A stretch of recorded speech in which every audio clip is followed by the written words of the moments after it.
Good evening, chat. All right, we're going to be leaving Canada and we're heading down to Amarillo, Texas today. Hope you can join us. And glad you can if you do.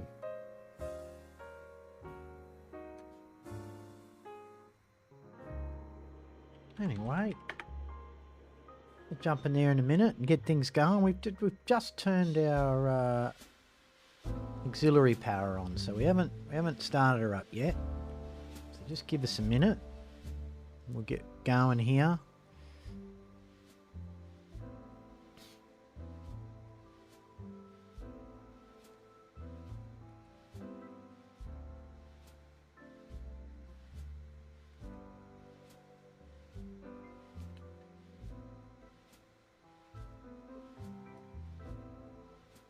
Checking radio.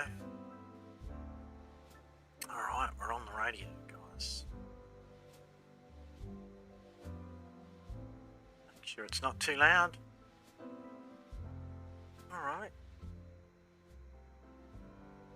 Let's get in there. We're right in front of the fuel box.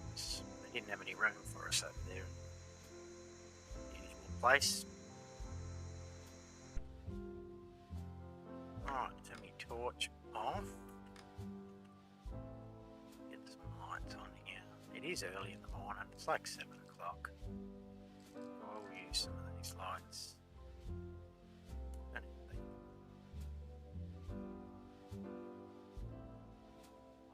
Blood here. It's good, this is Gucci. Get the APU on, get that cranking. Boom, done. Those generators going. Let's get the fuel pumps on. Let's get the bleeds on. Beacons on.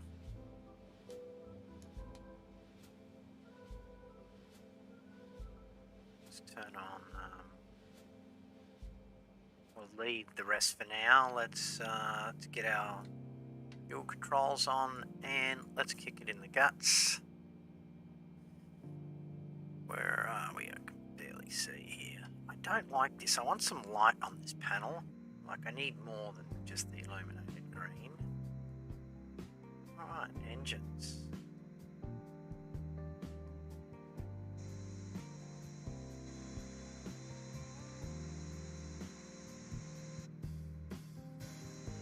What light have we got on? Your flight will be monitored until you land and shut down the engines. 777 Sierra Echo, X-ray Yankee 1 with whiskey, request taxi for takeoff west departure.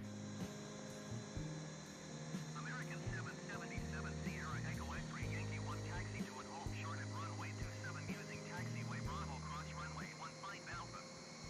Contact tower on 119.4 when ready. Taxiing hold short runway 27 using taxiway Charlie Bravo cross runway 09er Alpha cross runway 15 Bravo cross runway 15 Alpha American 777 Sierra Echo X-ray Yankee 1.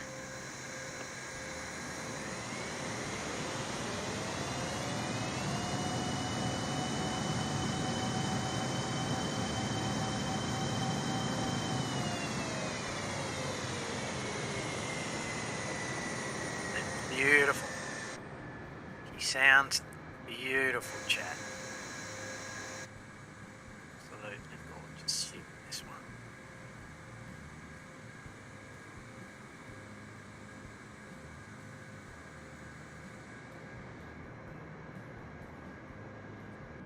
Get in there and continue on here.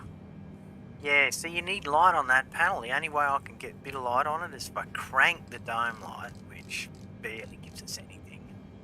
We really don't want the dome light blasting like that.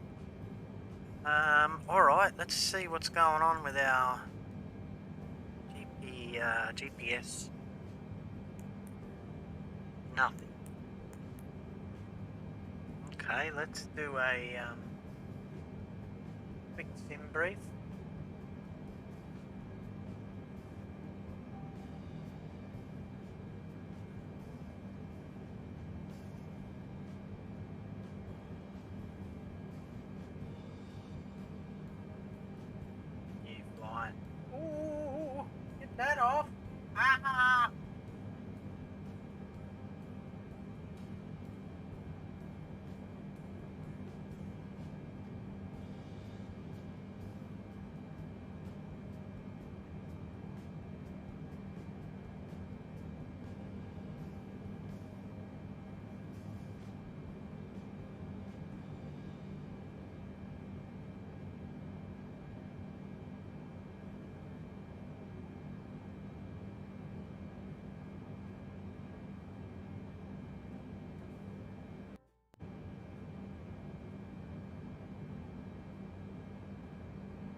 Sorry guys, had you off the mic there. Okay, we're all set here. I was talking you through that, but accidentally muted. Let's get on with it.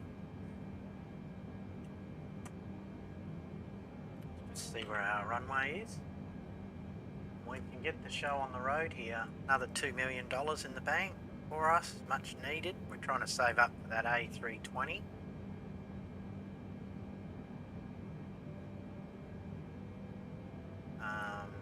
Runway 27. This one here.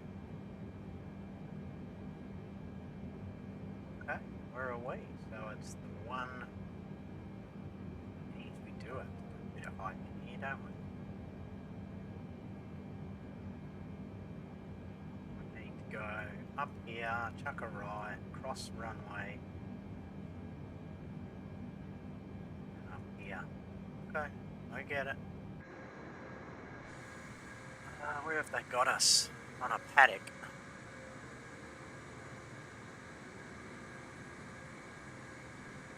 Let's get out of here, chat.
Beautiful morning, guys, for a flight. Love these morning takeoffs. Always gorgeous.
Clear left, clear right.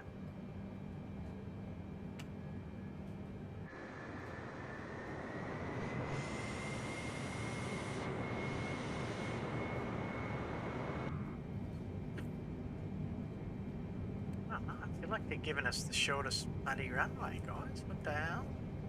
They know we can do it in this beast. It's a very powerful craft.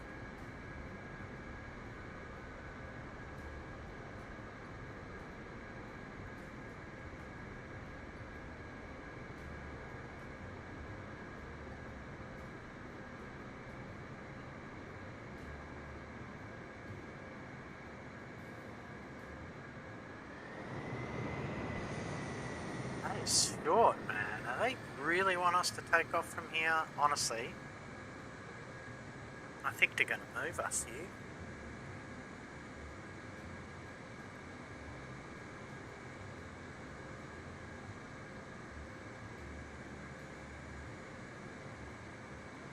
London Tower, American 777 Sierra Echo, X-ray Yankee 1 ready for departure to the west at runway 27. Wow, that's, yeah, crazy. American 777 Sierra Echo, X-ray Yankee 1 altimeter 29er decimal 9er 2 wind 279er at 7.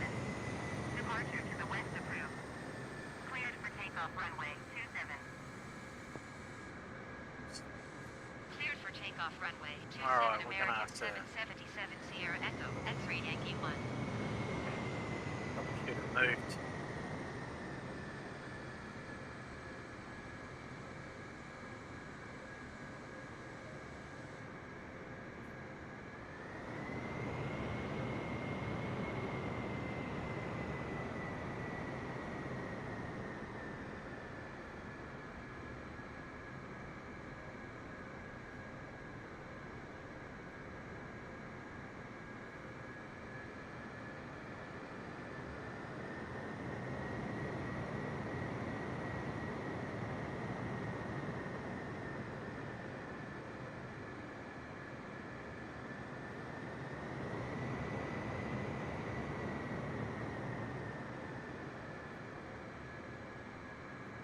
Sure. I mean, we'll do it, but gee, it's a bit rude. Okay, let's set our auto brake. Everything else is set. Altimeter's a little ambitious at 55,000. We'll go to 38 today. Probably jack the speed to 40. Okay. I think everything looks good, guys. It's set to go.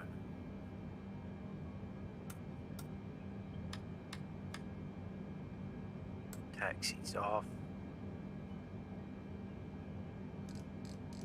Dome off.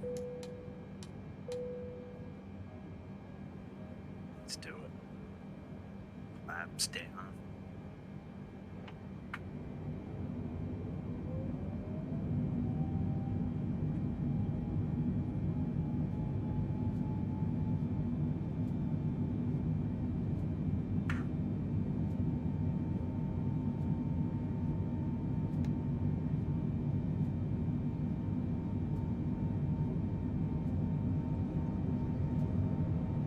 Stable engines.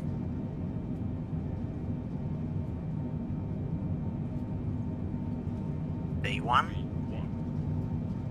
Rotate.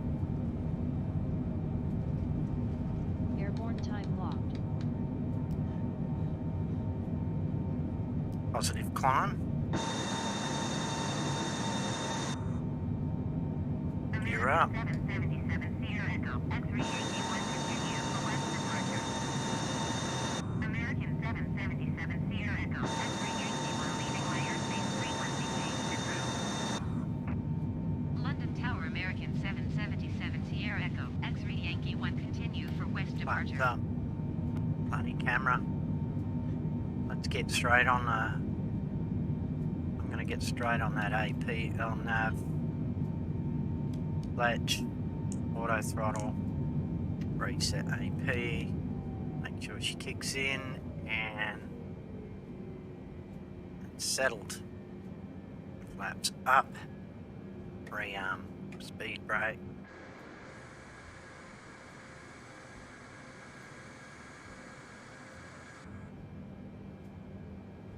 Let's get that speed going here.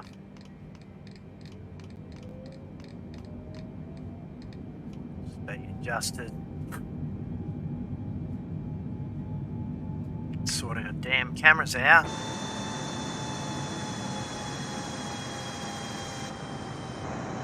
That's the one I wanted.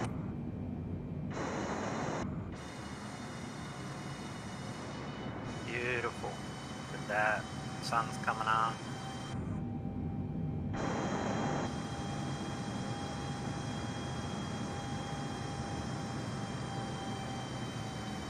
Beautifully backlit. Maxi, what a gorgeous simulator. Let's get that light on there.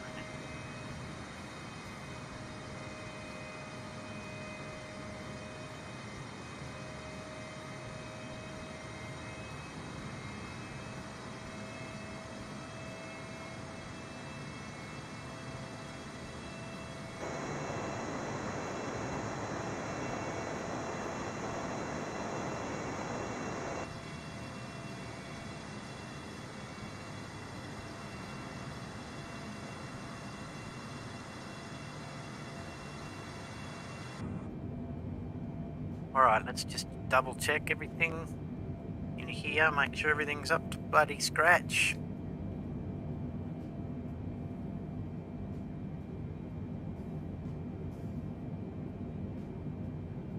Everything looks pretty good here. APU still running, no, we can turn that off. Don't need that. Seatbelt signs are on. Turn off runway lights. I'm going to bang the logo and the strobe on. We can, might as well turn those off. Just about. And everything else looking pretty schmicky. Speed brakes arm, we can disarm that. Everything else is hunky-dory. Beautiful takeoff. Gorgeous day, look at it. Oh yeah, the sun's coming up. We got a nice little hour and a half, 2 hour flight down to Amarillo, Texas. We are drifting off our, always happens. So what we're gonna do is go AT-OK. We'll reassign that.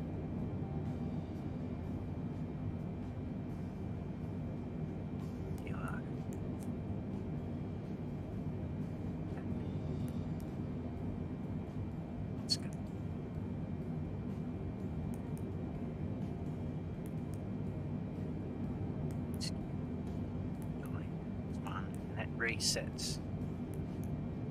It resets your. Now we should be good. Let me reset our. There we go. No, still not doing it. 1AP. Don't let me do.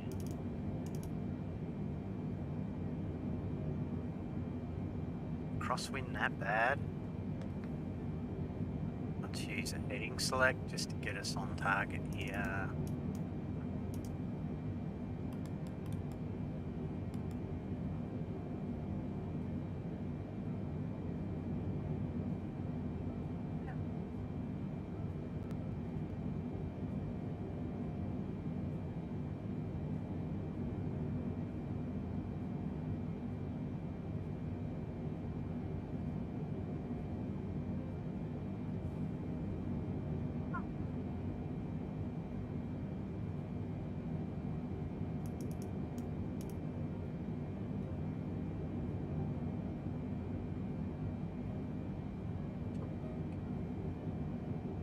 Alright, let's see what's going on with our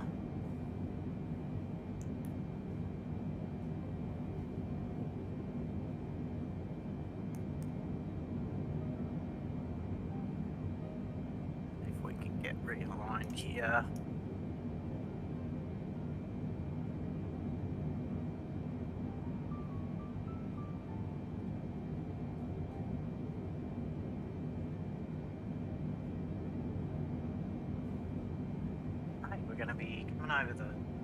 Going over the lakes? No, not quite. Heading towards Chicago at the moment.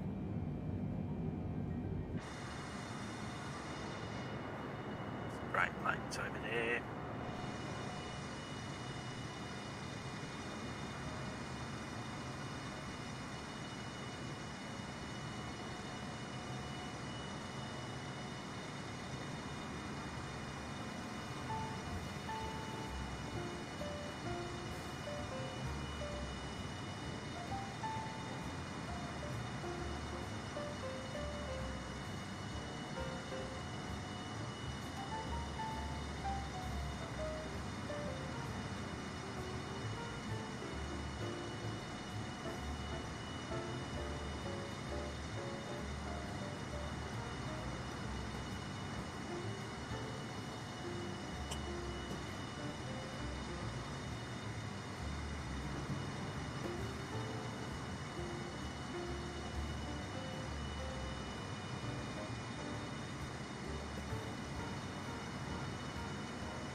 American 777 Sierra Echo X-Ray Yankee 1 verify squawking 1200.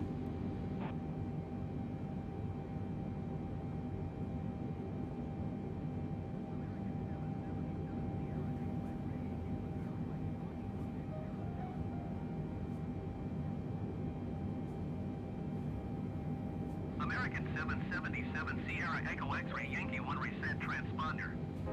Squawk 1200. Hey, buddy. Yeah, I'm just putting on a AFK flight at the moment. How are you? What do they want me to do? Rechange my... Hold on. We're in a bit of a panic here. Going on. What are they whinging about? Reset transponder. Oh, shut up. X-Ray Yankee 1 ATC service is terminated. Good day. Cleveland Center American 777 Sierra Echo X-Ray Yankee 1 is type Boeing 4 miles south of 07 Delta flight level 325. Request flight following. American 777 Sierra Echo X-Ray Yankee 1 Cleveland Center. Squawk 1533. We're going to do a... I'm going to... After this flight, in about an hour and a half, 3 American 777 Sierra Echo X-Ray Yankee 1. I'm going to go and do some RL stuff. American 777 Sierra Echo X-Ray Yankee 1 radar contact 3 miles northeast of 75 Mike India flight level 340. Roger American 777 Sierra Echo X-Ray Yankee 1. Got a scene changer working.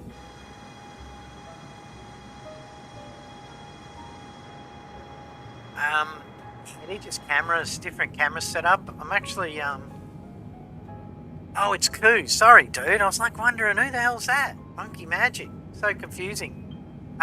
Yeah, I haven't got the, I'll send you those command keys today because then I can go AFK and we can change the camera views like this, ready? So you can go, you know, you could have 5 minutes here. You could jump to that camera view, 5 minutes. That one. There's tons of camera views. I've even got some cool interior ones like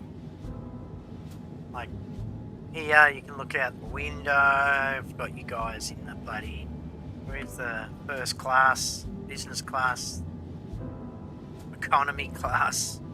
United 909er contact Cleveland Center on 127 decimal tree. Good day. So yeah. But I'm going to be back later to do a nice little flight in the Cessna, which is a little bit more interactive. Yes, I'm just grinding. United 9er 09er.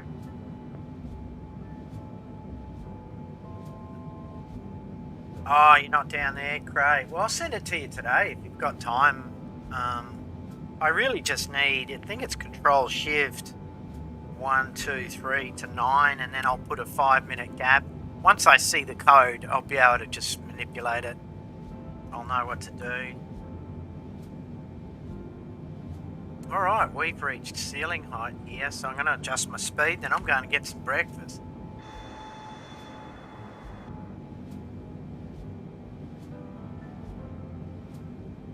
Cleveland Center United 9er 09er is at flight level 370. I just love... 10,000 feet. Hang on, let me turn these guys down. I love the quality we're getting in this YouTube. Sound. Voices are really loud.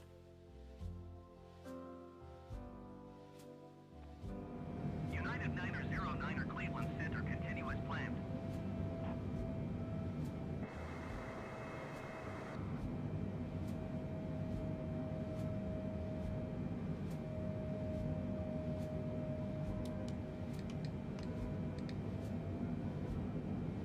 Hey, what do we got? A bloody nice headwind today. I think we'll start off at 80 Mach 85 and see how we go. Yeah, I can't wait to actually do some Star Citizen on here and see the quality will be amazing. American 777 Sierra Echo X-Ray Yankee 1 contact Cleveland Center on 126 decimal 75. Good day. Absolutely amazing. 126.75 for American 777 Sierra Echo, X-ray Yankee 1. Cleveland Center American 777 Sierra Echo, X-ray Yankee 1 flight level 380. American 777 Sierra Echo, X-ray Yankee 1 Cleveland Center, continue to Delta X-ray Oscar as planned. So I've just got my head around the algorithm for YouTube, and I'm starting to get some hits. So I'm not really after the live audience. It's more, this is all pretty much the pre-recorded stuff, so people can just enjoy it, you know, enjoy the VODs and learn how to fly these big jets, but just copying what I'm doing. Get an idea how to handle these guys. No, we can go to 86. You can see our ground speed's 479er.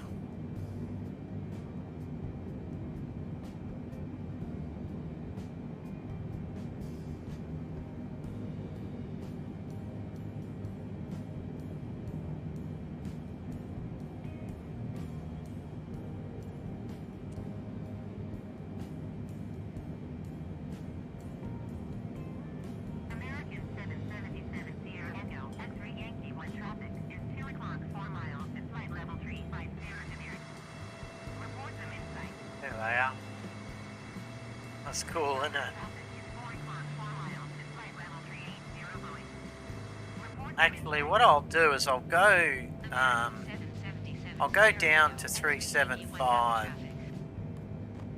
So I've had a couple of close bloody misses, Center mate. traffic in sight.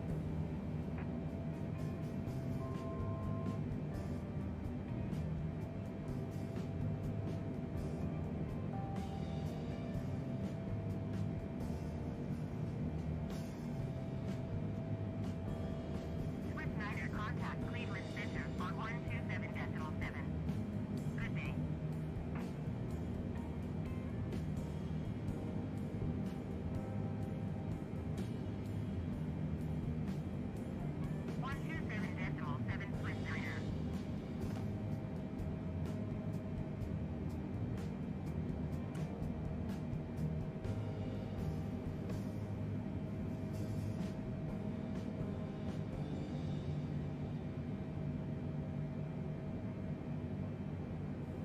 Mind you, I'm saying that with the algorithm, sometimes it just doesn't pick it up, man. I set this stuff up and like right now, yeah, it's a little hit and miss. Little hit and miss until you get a bit of a, you get, you know, some hits, I guess. Now I'm just going to listen like background radio, exactly. Alright, I'm going to go and get some brekkie, but I'll be here. I'll be in and out. I've got a big project out in the yard at the moment. Some bloody retaining walls desperately need to be done. I've got to go out there and measure it up. Increase your lurkage though. It all helps.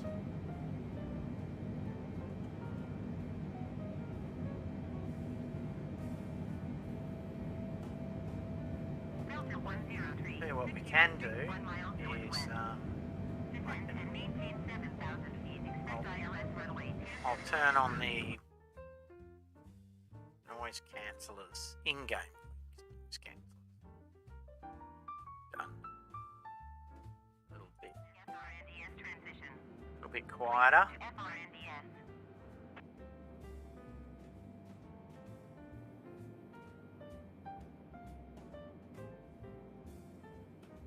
Descend and maintain 7,000 feet. Expect ILS runway 27 right approach via FRNDS transition. Clear to FRNDS Delta 1036.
Hey Brenda, thanks for the sub, mate. Appreciate it.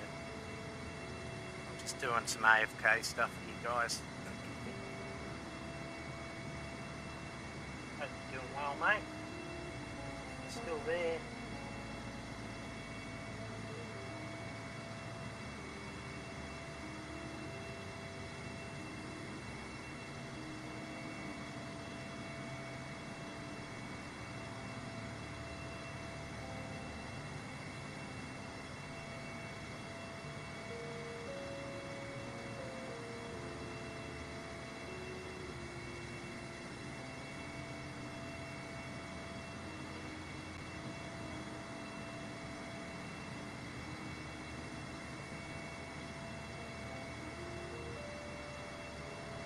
Envoy 3679er, contact Chicago Center on 127.8. Good day. Wisconsin 3830, contact Chicago Center on 127.55. Good day.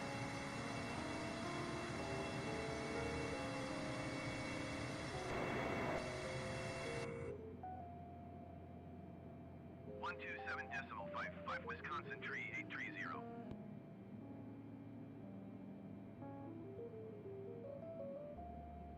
127.8 for Envoy 3679er.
American 777 Sierra Echo, X-Ray Yankee 1, contact Chicago Center on 133.35.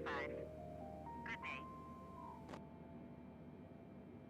133.35 American 777 Sierra Echo, X-Ray Yankee 1. Blue Street 5374, contact Chicago Center on 125.1. Good day.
075 American 777 Sierra Echo, X-ray Yankee 1.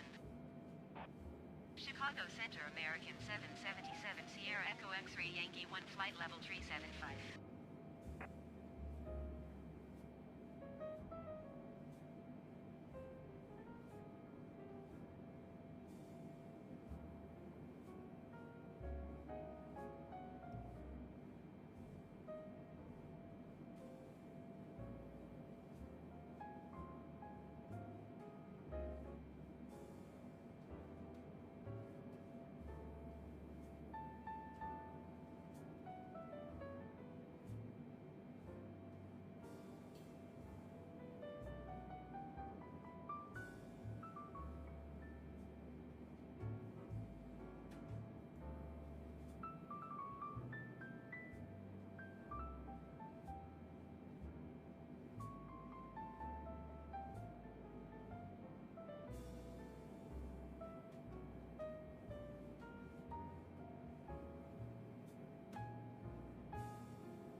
Going to 123.75 American 777 Sierra Echo, X-ray Yankee 1. Chicago Center American 777 Sierra Echo X-ray Yankee 1 flight level 375.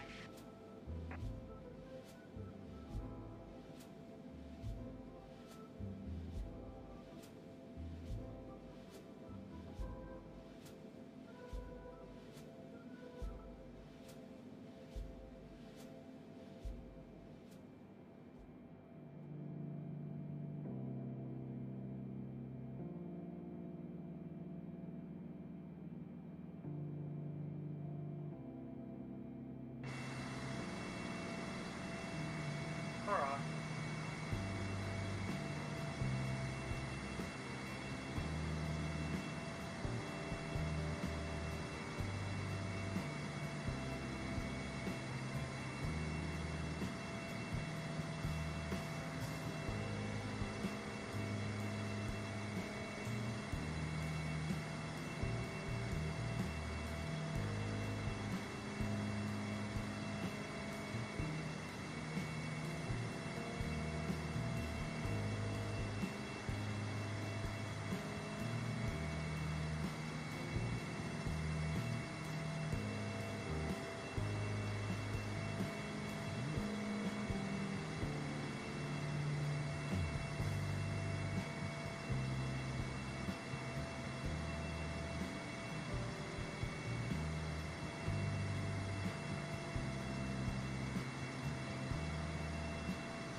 135.6 American 777 Sierra Echo X-ray Yankee 1.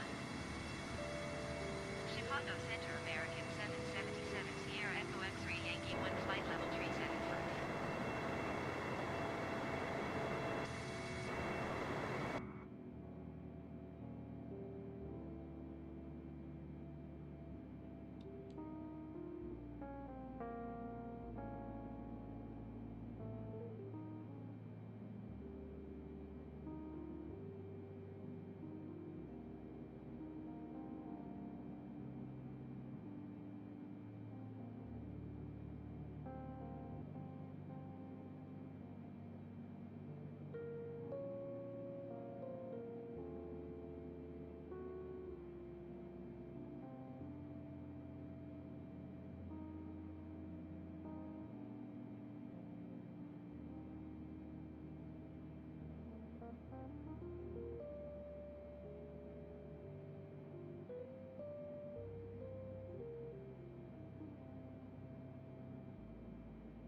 Standard for commercial.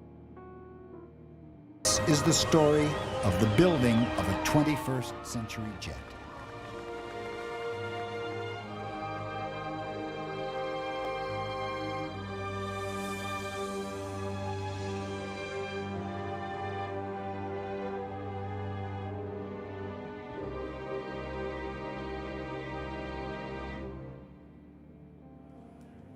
(1993) had been the year of assembly for Boeing's new airliner, the 777. In the space of a year, a whole plane had come together in the factory.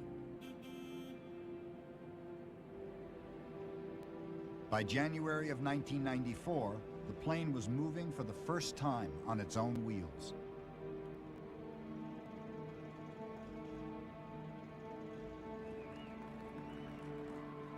It was a delicate operation. A team of wing walkers made sure the tow driver avoided bumping into walls, tools, or other aircraft. Because I can't see the end of the wingtips. If I get close to something, they'll let me know and warn me, or we have to back up and try again. Boeing had so far received orders for 140 planes. They hoped the 777 would ensure the company's commercial success well into the 21st century. But no 777 had yet flown. This one would be the first, and there were only 5 months to go before this aircraft would take its first flight. It would be 5 months of pressure, stress, and shifting deadlines.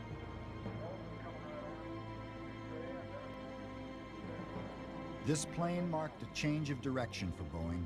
It had been built with the latest technology, new flight testing, and a pioneering new management philosophy. Now, the plane was ready for those who would prepare it for its first flight.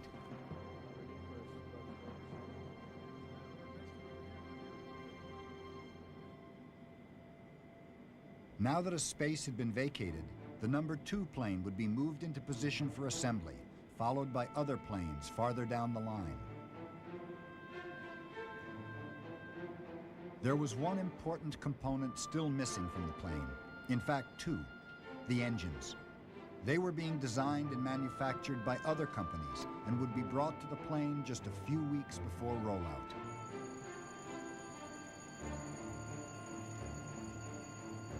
Boeing makes airplanes, but they don't make airplane engines. That requires a technology all its own. Pressure to design and test the 777 engines would dominate the run-up to the first flight.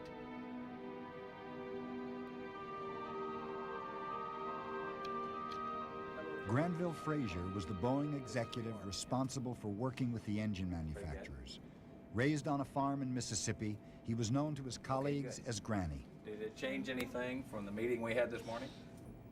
When I used to go back home and visit my relatives who are still either working the beginning factory-type jobs in the city or still work on the farm and actually grow cotton and corn and things like that, they used to ask me, and I'll try to lapse back into my childhood accent, they say, "Granville, what you do out there at that Boeing?"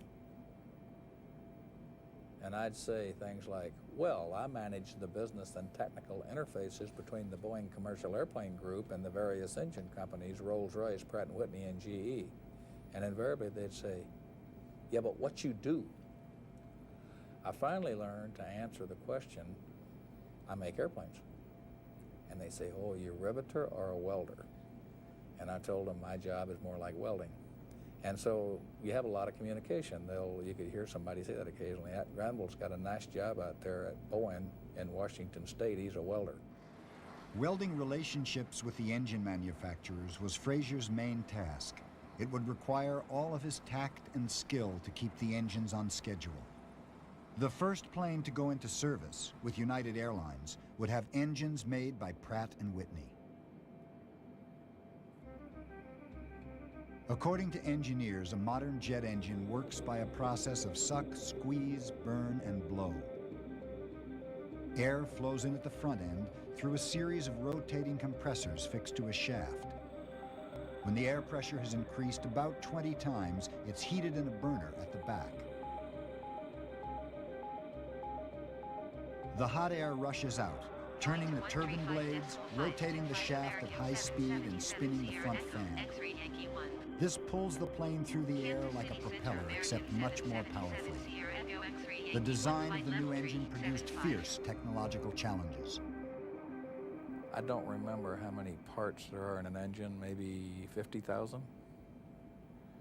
And they whirl in a circle with tip speeds on the fans that are transonic, with turbine materials that are running at sufficient temperatures that they're running cherry red, and they all fly in formation with the airplane. They're 25, the propulsion system, including the engines, maybe 25% of the price of an airplane. It's a big chunk of it. There were 3 companies making engines for the 777, Rolls-Royce, GE, and Pratt & Whitney. It would be up to the airline to choose which manufacturer they went with on their airplanes. As with the rest of the plane, the engines were designed using a 3-dimensional computer. Every component stretched the limits of technology. The contours of the fan blades, for example, were angled to within 1/3 of a degree. Because the outer portions would move fastest, they would have to be larger to take in the same amount of air as the slower parts of the blades near the shaft. A steady and even airflow throughout the engine was crucial.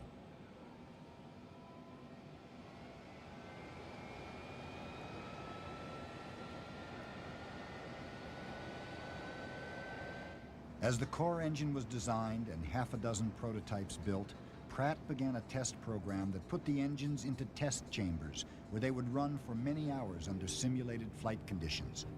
Pratt used low-pressure altitude chambers and wind tunnels where engines could be run at full thrust in situations that simulated normal and abnormal flight.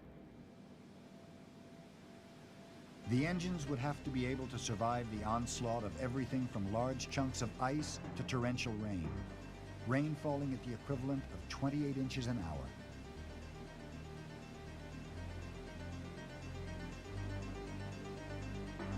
Bird strikes had caused crashes in the past, so the engineers fired flocks of small birds, dead ones, at the engine.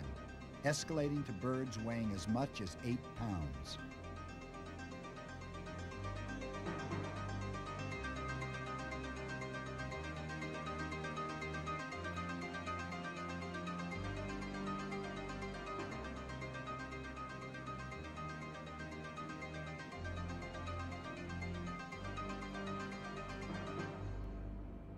The more dramatic tests took place in specially constructed indoor test laboratories.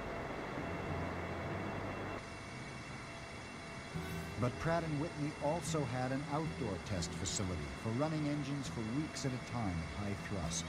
It was in a location where it wouldn't disturb the neighbors. When you go into reverse, you kick up a lot of sand and dirt, and you just tear up the test stand. So we run it outside for that reason. That's the primary reason. And the other secondary reason is that you don't wake anybody up out here when you're running all day long.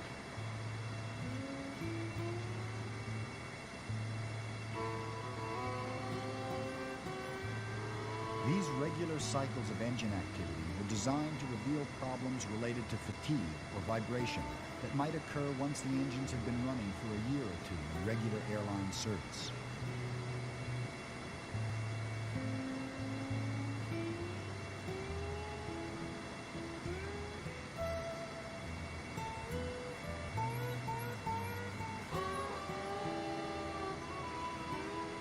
When an engine had to be shut down in flight, it was often because some small component had broken, leading to the plane having to land at the nearest airfield. Over 50% of engine shutdowns had nothing to do with the core engine, but were the result of failures in the sensors or tubes around the engine. During these tests, the engineers deliberately changed the distribution of weight in the engine to put it off balance. This simulated the sort of vibration an engine might experience after years of wear and tear. After regular cycles of activity, engineers went in and took the engine apart. And on this side here, there's two other spots. They hoped not to find too much wrong, since these components had all been designed to resist the effects of vibration.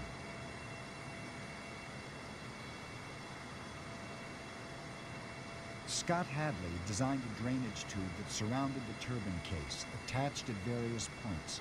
Under certain engine conditions, the individual sections seemed to vibrate too much. The engine, when it's running, if it has some off balance to it, such as the tire on your car, sometimes if your tire is off balance, you feel some shim in your steering wheel. And what that shim can do, shimming, if you're at the right speed, and this tube system is tuned to that same frequency, it can amplify that vibration that's being input. The key thing was to avoid having sections of the tube vibrate with the same frequency as the engine. Like a tuning fork, this section, in the middle of the screen, had a natural frequency that depended on its length between the brackets. By moving the position of the brackets, the designer could change the amount of vibration so the engine could no longer shake the tube apart. And as a final check, Pratt had built a rig for the engine that could vibrate it at different frequencies. With the help of a strobe light, they could catch any piece that still vibrated too much, changing the position of a bracket to damp it down. When the first engines emerged from the factory, Scott Hadley's tube and brackets were nestled in their final positions, as firm as a rock, he hoped, in spite of any vibration.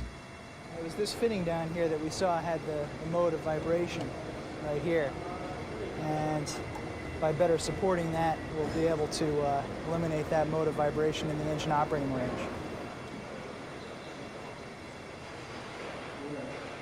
Other engine problems occurred during regular in-service maintenance. Bad design could increase the chance of human error. So while they were still designing the engine, Pratt & Whitney opened their doors to engineers and maintenance staff from the airlines, encouraging them to swarm around the engine and look for problems. For many, it was a new experience. I guess everybody's initial impression is the size. It's a much larger engine we've ever seen before. We have access problems. We have some problems too, even with damage with the engines mounted so low on the wing. And we've had problems in the past just with the size of the engine, accommodating in stands, and engine changes, working on the engine, that sort of thing, sure. See what I mean? So we now can't change the primary without removing the plug, which I'm not sure if that's a forward step or a backward one, really. How do you know for sure that valve is shut? Oh, how do you know that it's shut? Yeah. I think it bottoms out, doesn't it? When you turn it 270 degrees, it bottoms out. Like, which way to turn it to open it? This is another thing we've had trouble with over the years have been these captured fasteners. And, you know, when you're outside at midnight and it's 10 below zero and this thing falls out and goes through a sewer or something, you go try to find another one and it's not, I've always wondered why they couldn't just put a bolt in there, and it'd be so much simpler for us. It was an unprecedented process and helped with the marketing of the plane, persuading potential customers that they would have a more reliable plane than ever before. By autumn 1993, the engineers had developed a high degree of confidence in the engine design. Some thought the engine was ready to fly on the 777. Others argued that ground tests were not enough. As with past engines, these new engines should first be installed on test planes, called flying test beds, so they could be tested under actual flight conditions. The arguments went back and forth. We've not had any experience with an engine of that size, so I was in favor of a test bed, at least for this first engine, to find out after they've done their ground test and their simulation of flight in an altitude chamber, that would correlate with in-flight test data by actually flying the engine. That, I felt, would give us a good deal of confidence in the test program. But to lease and specially adapt a test plane for several months would cost something like $10 million. Some felt it was an unnecessary expense. We still feel that, technically speaking, we have the ability now to acquire consistent data from a wind tunnel environment, ground-based wind tunnel environment.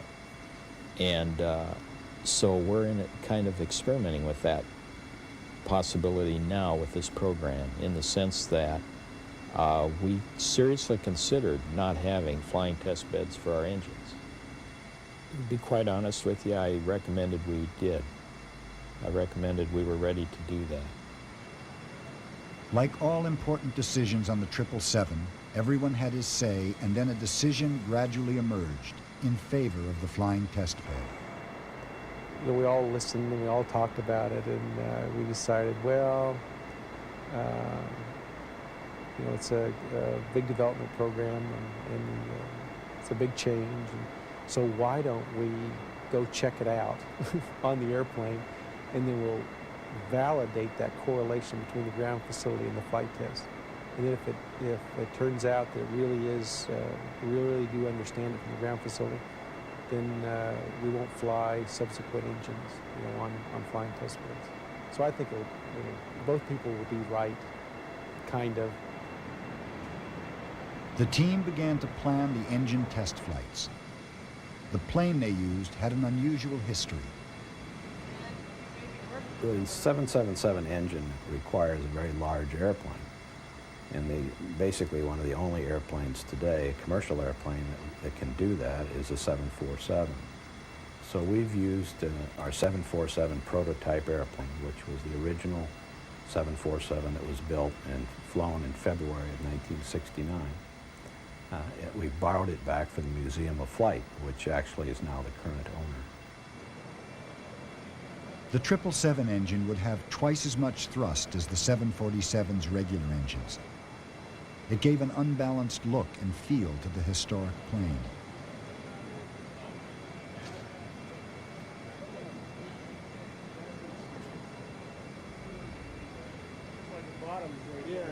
That's that additional play that allows it to move on out, probably. As they finished fitting and checking the engine, the engineers were quietly confident that they had done all they could to give the flying test bed a smooth send-off. They were entirely unprepared for what happened next.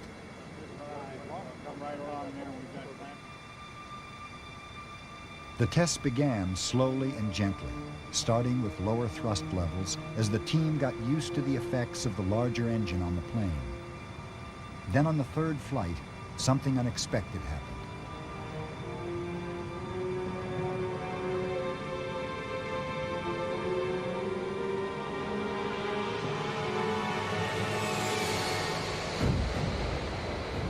The dramatic explosion was something called a surge. It was similar to a car engine backfiring, and it happened because the pattern of airflow through the engine was badly disrupted. What happens, and particularly at high power, it's very noticeable in the flight deck. It's a very large explosion that you hear. It's like a shotgun going off. Usually there's a motion in the airplane where the airplane will turn slightly into the engine that surges. The takeoff surge that we had on RA-01 was certainly an unexpected surge. You never expect the engine to surge at its takeoff power during rotation. That's not something that you want to ever see. The 777 was 7 months from its first flight, and Boeing and Pratt knew they had to work quickly to find the cause of the surge and fix it. And the engine that was installed on the 747 had been through a very severe series of tests, including a number of stalls where we intentionally forced the engine to act abnormally. We had stalled this engine over 50 times before we flew on the 747. And we took away some of the goodness, some of the surge margin in that engine. So when we flew on the 747, the engine was in a degraded state. It wasn't a new representative engine, it was a damaged engine that had been worked very hard. And we got an answer from that test program that said, that's not a wise thing to do. For many of the engineers, the surge was a setback. Alan Mullally insisted on seeing problems uncovered during testing in a positive light. It was a gift, which was good news. It was a good piece of data. And following analysis of the engine and looking at the test data we gathered, we realized that the case that surrounds the fan blades needed to be a little stiffer because it was moving a little bit more than what we had in the design, and that allowed a little bit too much clearance between the tip of the fan blades and the case, which allowed the fan blades to stall just like an airfoil. Now we could have gone to flight testing on the very first airplane without this fix in, and it would have been okay, but it would be a lot more efficient if we could get the new components made, get them retrofitted, and put them on the airplane. For the group that had supported the idea of a flying test bed, they appeared to have been right. We had hoped they would be able to find this kind of a problem on their ground testing. It would have been one that would have more likely been found in the Florida test facility rather than the altitude chamber, because it has to be done at extremely high power. And at this point, I really don't know why they didn't find it or what the characteristics were. So, and obviously we're looking at that. But having a test bed does give you the opportunity to discover things like this. For Ron Ostrowski, who had originally been against the idea of a flying test bed, the surge had made him think again. In hindsight, I had a lot of advice from others, and it was good advice.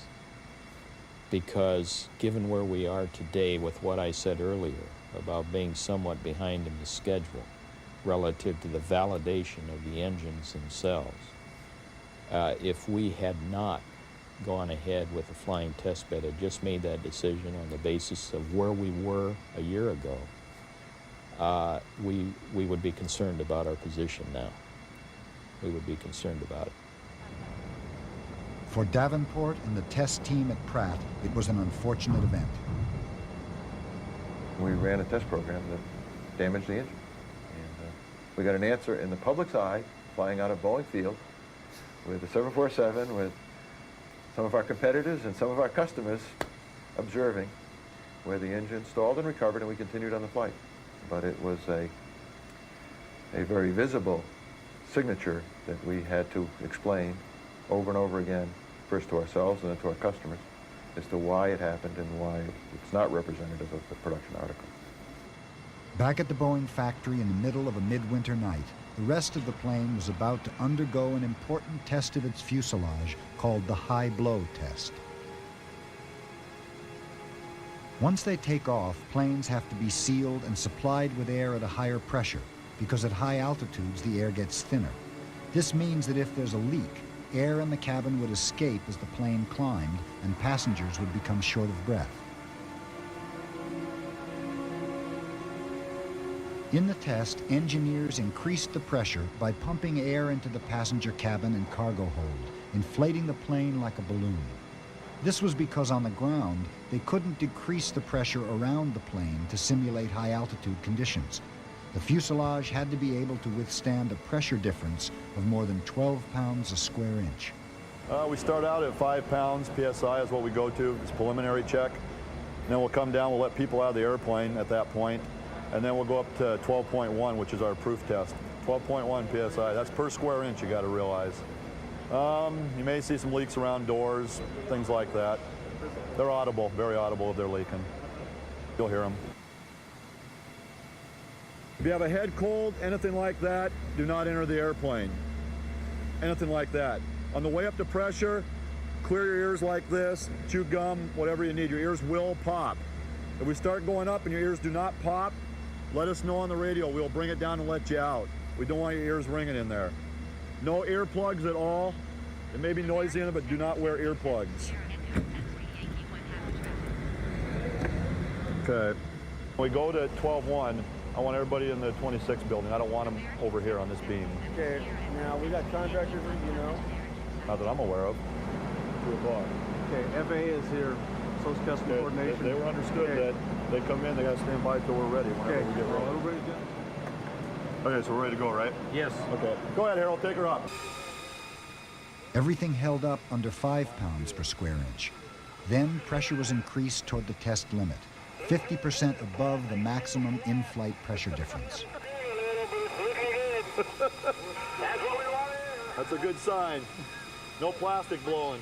They hoped the plane would hold a pressure difference of 12.1 pounds per square inch without leaking. But the optimism was premature. As the pressure difference reached 12 pounds per square inch, the seal on a rear door gave way. There it goes. See if you can hold it. We're going to try to get to 12.5, 1 and hold.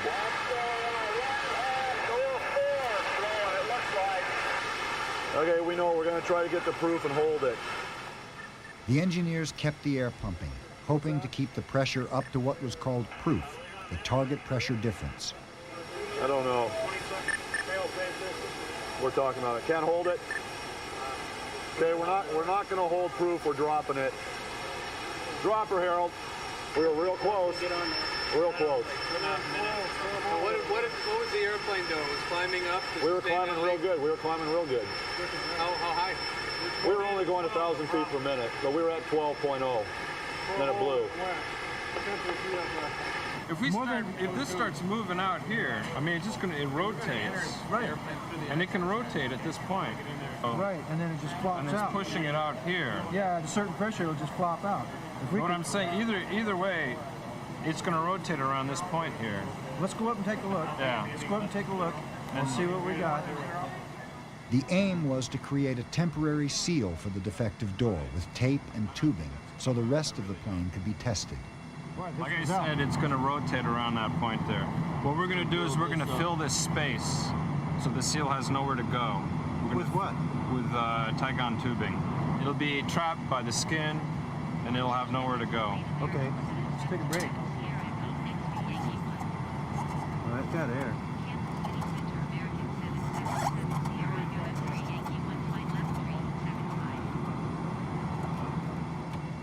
The temporary fix worked. And later that night, the plane was repressurized and reached 12.1 pounds per square inch without leaking. In the following weeks, the door designers were able to identify the weak point in the complex silicon rubber seal and fix it.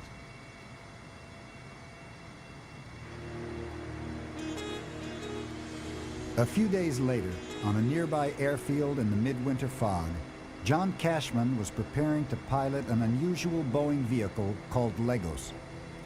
Legos stood for Large Airplane Ground Operations Simulator. It was a cockpit on a stick, attached to a long metal framework on wheels. Its wheelbase was even longer than a standard 777's, as it was built to simulate the handling problems presented by a future version of the plane called a stretch, which would be 18 feet longer than the basic model. Because the stretch would be so big and the cockpit so far forward, Boeing engineers worried that pilots would have trouble steering it around airports, so they built Legos. What we want to do is we'll dogleg over to the right. Is the van clear behind us?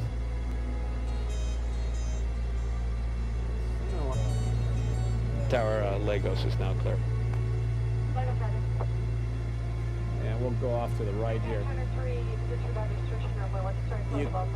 We'll just go off to the right here, Jim, and that's where we'll hit this 3 yellow stripes. Move to the right. Yeah. And you'll eventually see 3 yellow stripes coming out of the fog that way. And that will be the 3 stripes I described before.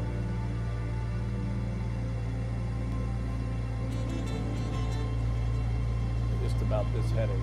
Head 270. I think they got that at Radio Shack. Determined progressive taxi. Could write a story about the lost in the fog in Legos. Boeing had made several attempts at solving this problem before deciding they needed Legos. We did try using the simulator, which is very good for a lot of things, but in ground maneuver situations, it was felt it didn't give an accurate enough picture to the pilot to really tell whether the maneuverability was acceptable. And we did do a test last year at Moses Lake using a 757 on taxiways that were scaled down in size. We actually built 60% size taxiways and taxied the 757 around that. All of those were sort of pointed to there might be a problem, or you might say they were inconclusive anyway. They didn't convince us there wasn't a problem, so we decided to go ahead and build this, which is about as close as we can get to the airplane without actually having the airplane. One test involved video cameras mounted on the wings to show the pilot where his wheels were. Because any invention like this could give the company a competitive edge, Boeing kept the system under wraps until deciding whether or not to use it. But as the Legos pilots addressed a problem that didn't have to be solved for another 2 years, the engine team was dealing with more pressing problems.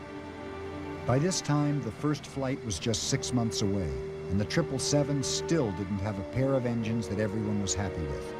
The surge had necessitated a complicated redesign process, all of which took time. The pressure was mounting at the weekly video conferences. The new version of the engine faced a crucial test called the blade-out test. It had to be passed before the engine would be allowed to fly. Accelerometers in order to get the response during the blade-out event. The fan of a big jet would rotate up to 10,000 times a minute. If a blade detached from the shaft, because of foreign object damage, for example, the engine would have to contain it, as it would do much greater damage if it smashed through the engine and into the fuselage. In the test, an explosive bolt snapped off the fan blade at high speed. The engine case was surrounded by a 3-inch thick band of extremely strong material called Kevlar. It had to stop the flying fan blade, seen here in slow motion. The impact was equivalent to stopping a 5-ton car traveling at 70 miles an hour in 5 inches. Release the blade.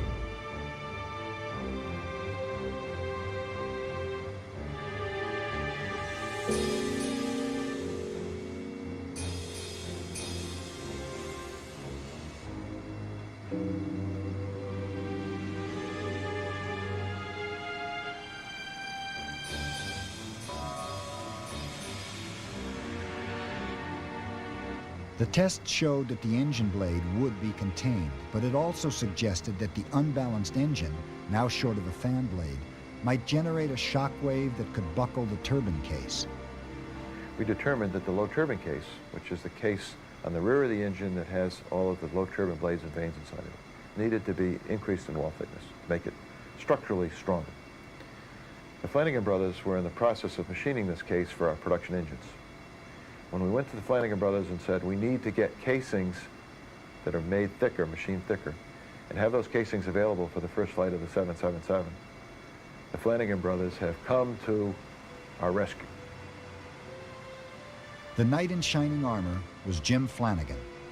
His workshop was housed in a small factory in the sleepy town of Glastonbury, Connecticut.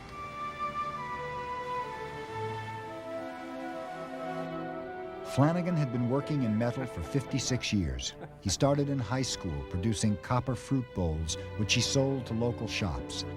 His company was now being asked to produce bowls that could house jet engines. The engine cases started as roughly shaped bowls of nickel alloy, each weighing over 4,000 pounds and measuring 6 feet in diameter. When Flanagan Brothers was done, the weight would be reduced by 90%.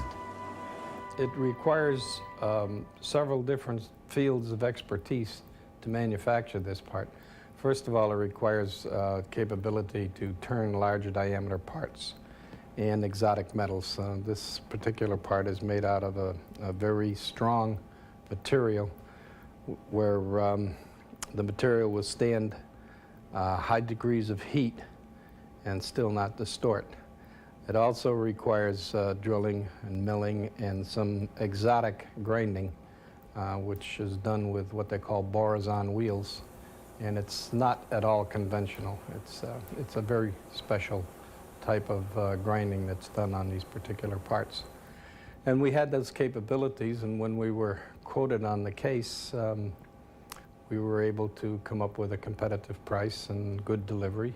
And we are right now depending on the Flanagan brothers to get us this case so that we can have the engines built with the latest design ready to fly on the first 777. So you can kind of look at these giants in the aviation industry, the Boeing company and a little smaller giant, Pratt & Whitney and United Technologies. And it's all hanging on the Flanagan brothers and their ability to machine this case.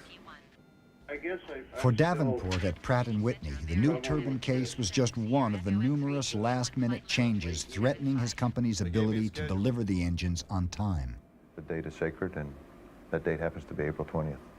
And between now and April 20th, my hair gets gray, and we get emotional. The problems with the engine were a severe test for relationships between Pratt and Boeing and inside Boeing itself.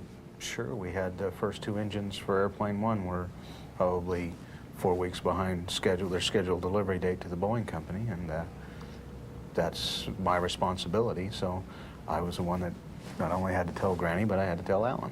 And it created a lot of problems for us. We had to do a lot of workarounds, and it disrupted a lot of our other schedules, but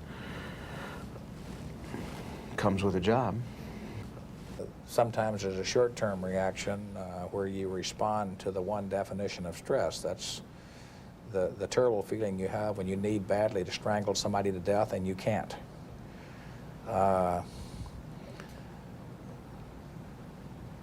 There is the fear that you have for a moment that the problem you've run into is unsurmountable and you won't be able to find a way through the labyrinth to get that thing done which you need to do.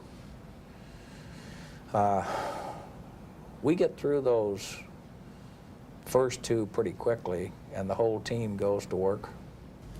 I think any program where you're developing something like a jet engine like this that you're going to have, you know, you'd be very fortunate to just have everything go perfect from the day you set out to do what you're going to do and never have any problems in development would be very unusual.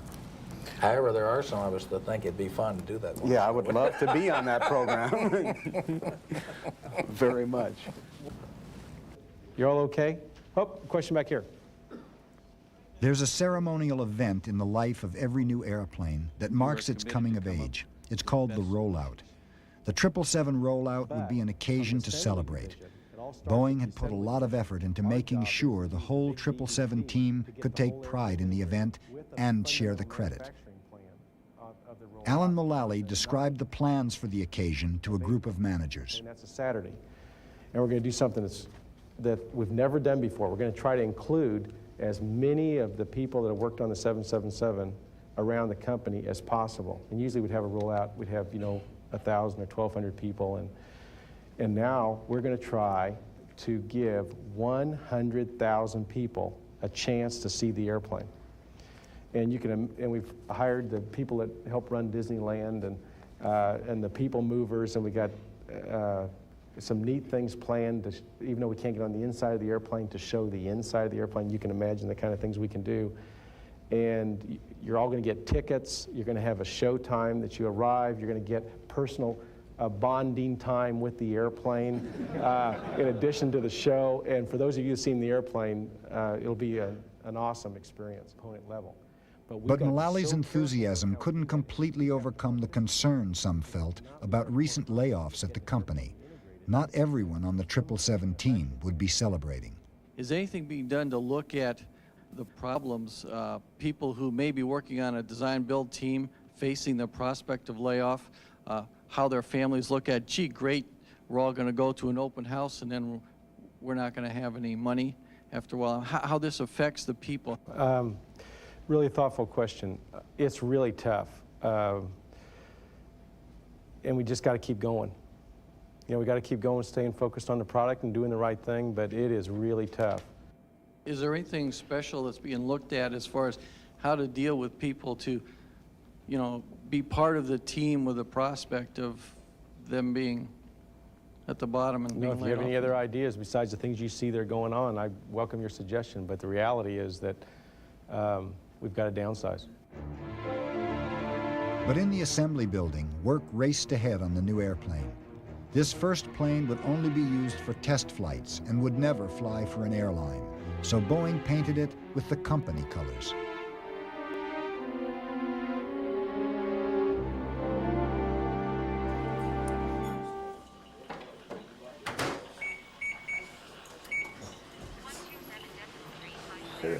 Not yet. Not yet. Not yet. Soon will be. Is there no actual roller playing out today or what? It's a surprise. Because I don't know. Oh, y'all know what they're going to do? You have to ask her. I don't know what they're going to do exactly. I don't know whether they're going to roll it out or just unveil it or what. If it's anything like they've been in the past, it's going to be. 50,000 Boeing employees and their relatives were invited to the rollout ceremony. Included was Glenda Barnes. Her job had been to put sealing compound around the inside of the plane's fuel tanks. To get into the gate. That's what you told me to get my badge. Because one ticket and one badge. A Boeing badge must be escorted with one ticket.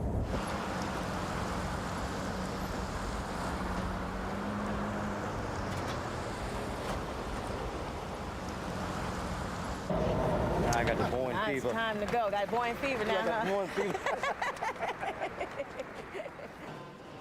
Over and over during the course of the day, thousands of people were brought by bus to the factory where the plane was revealed.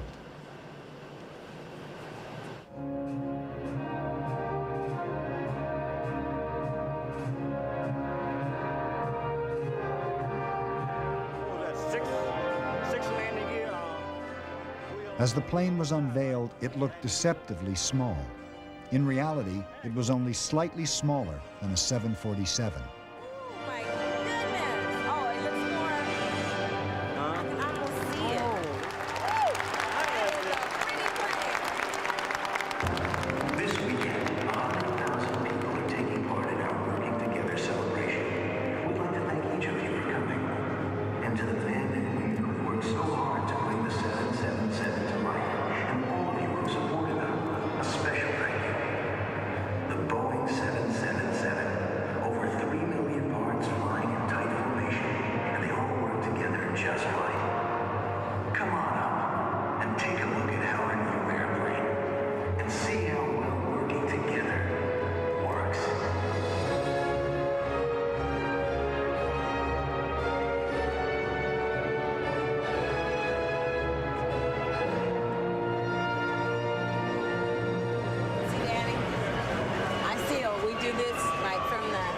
SOB, which is side of the body of the plane, which is here, all the way out is what I work on.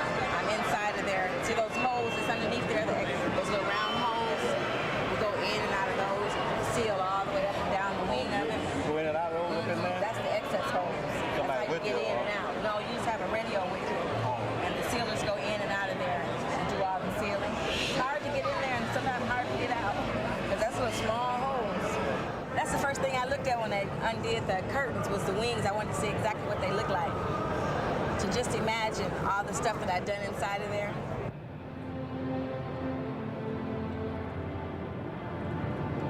I think the expression sort of is, oh wow, and you can't help but get tears in your eyes. Everybody I talked to had the same reaction. Yeah, get it in their eyes. It's quite a moment. Yeah, it really is. It's a real draining experience to build an airplane. So I think everyone is ready now, and we're ready to go fly it. So it was thrilling, having worked on the airplane since the start, to see this all culminate here. Not as thrilling as it will be at the beginning of June. When we see the airplane lift off, it'll be a big relief. When we see it land, it'll be an even bigger relief. Late that night, the first 777 left the hangar for its true rollout, observed by only a handful of workers. In 2 months' time, this plane would take off for the first time. Before that, it would be fueled and the engines run. Then all its major systems would be tested on the ground. These days before the first flight were still being overshadowed by layoffs. At his regular staff meeting, Alan Mullally tried to soften the blow. And that is we are redeploying some really key members of our team. And when you see them, give them a hug, you know, because it's really hard. You know how hard it would be on us and what we think when we change jobs and stuff. But just like in this last week, the ones that Larry and Ron announced, like Creel, this is his last day today, you can write him a note or something, you know?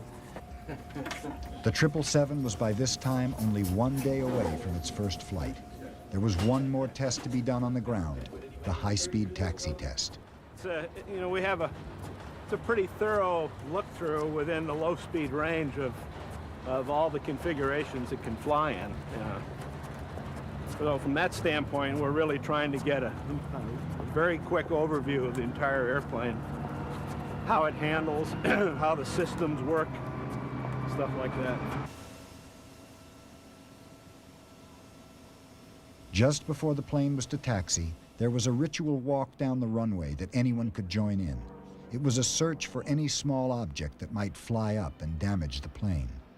We're doing a little FOD walk, looking for foreign objects that could damage our engine. And obviously that wouldn't be acceptable. So we have a bunch of volunteers, novices, walking down the ramps, everybody, great intentions, and it all helps. Anything could be ingested. Right now, we don't want to take a chance to damage the blades at all or the compressors. Okay, we've got left and right engine started. We're reviewing our status messages. Sweeps will be coming up here in a moment.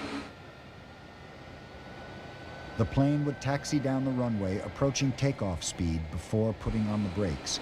But as the engines began to turn, there was a problem.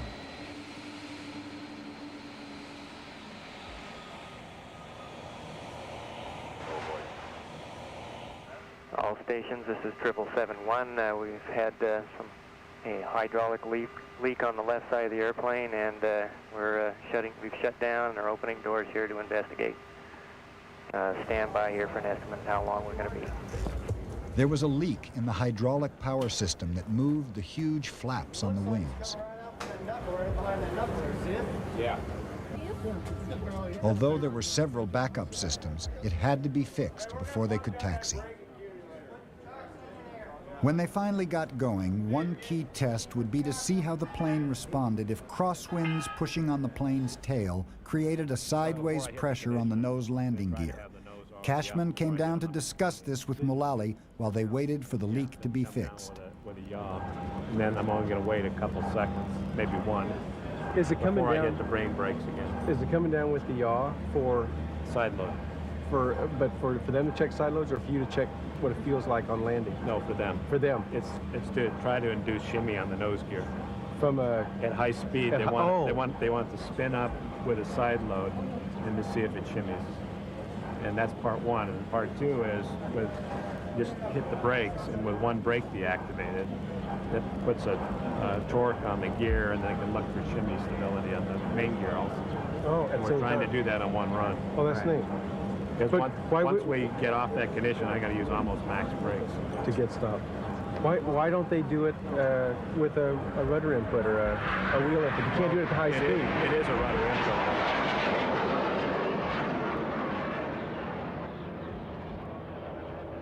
The cause of the leak was discovered, a small rubber O-ring that was pinched at the junction point, leaving a gap for hydraulic fluid to leak through.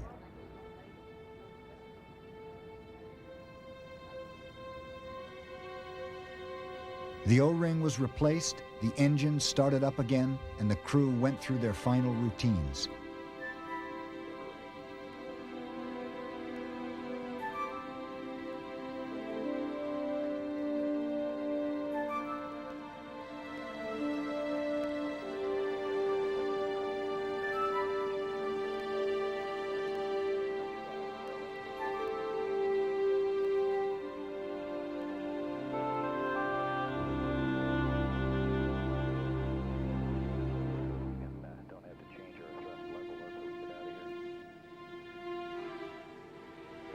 Under its own steam, the first 777 made a quick right turn and headed for the runway.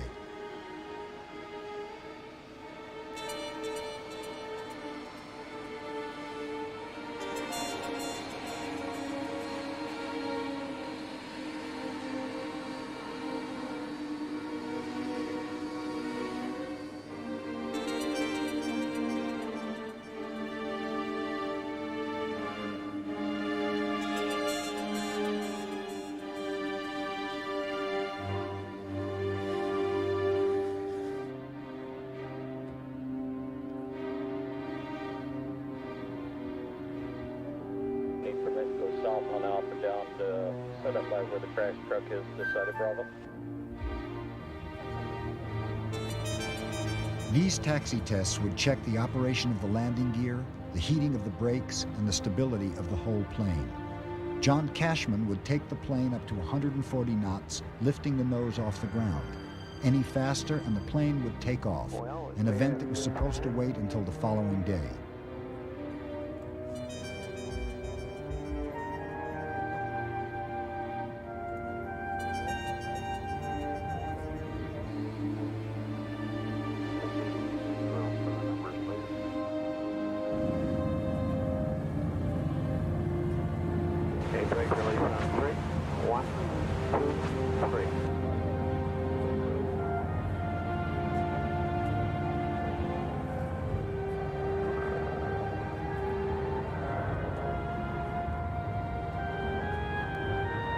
But at peak speed on the taxi, there was a surprise. It appeared for a moment that all the plane's wheels had left the ground. Had first flight been a day early?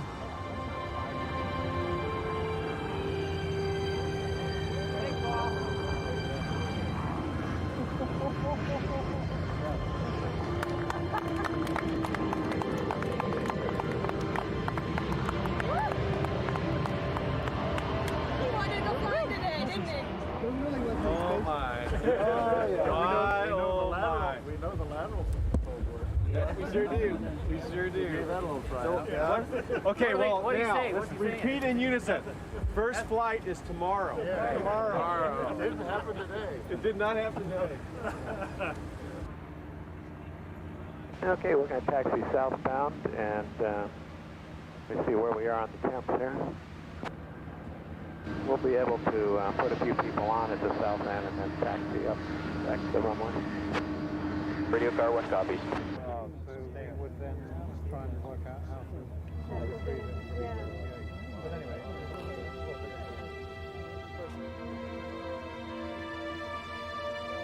For the journey back to the stand, Cashman invited a handful of senior executives to take their first ride in the plane. It was a journey of less than half a mile, all on the ground. Still, they were thrilled. What? Rudy, why don't you pass the results? We're all aboard, just coming aboard. It sounds like a flight attendant, too.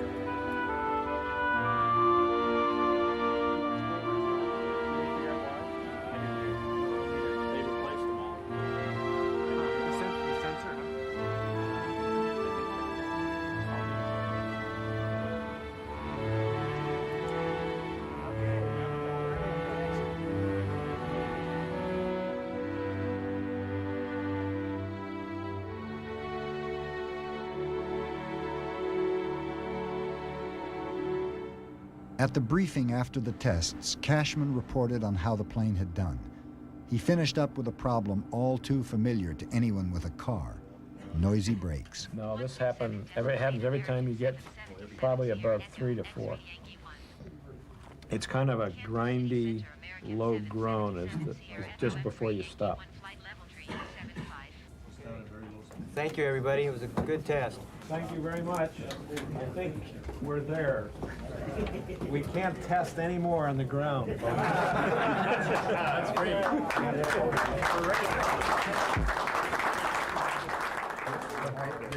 There was no disguising the impatience of the team. The day they'd been working towards for 4.5 years had almost arrived. The next day, Boeing's prototype 777 was scheduled to fly for the first time. The plane would be checked and rechecked through the night. For in the course of this $5 billion enterprise, this flight would be a milestone like no other. Success or failure would be riding on it.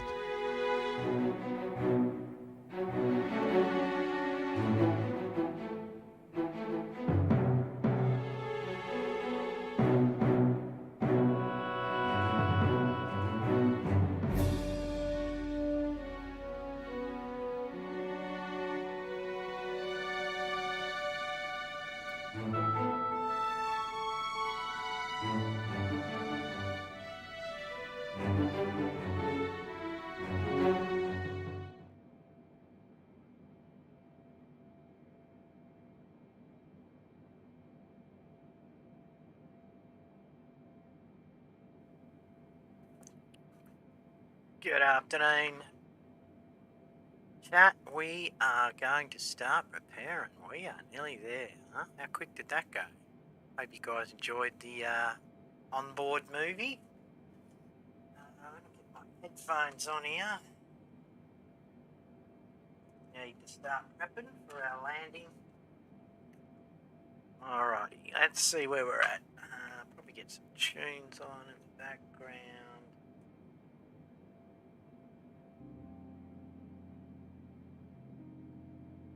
Okay, we got 181 nautical miles. I'll wait till we're around 150 and I'll start our descent. I've done some calculations. From 150 mile, if we do a ground speed of 400, our vertical speed will be around 1400.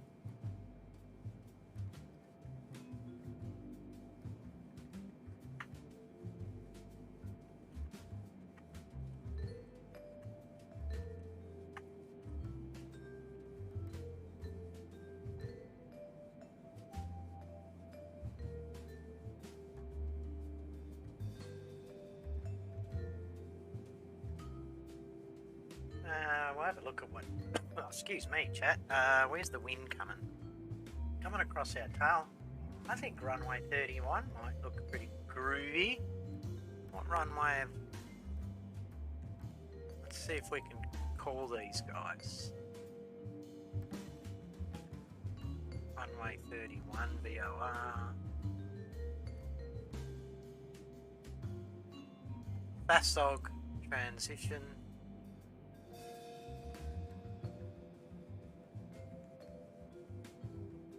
Get up our charts and we'll have a little look. So we're going to aim for runway 31 FASOG. We're going to Karma.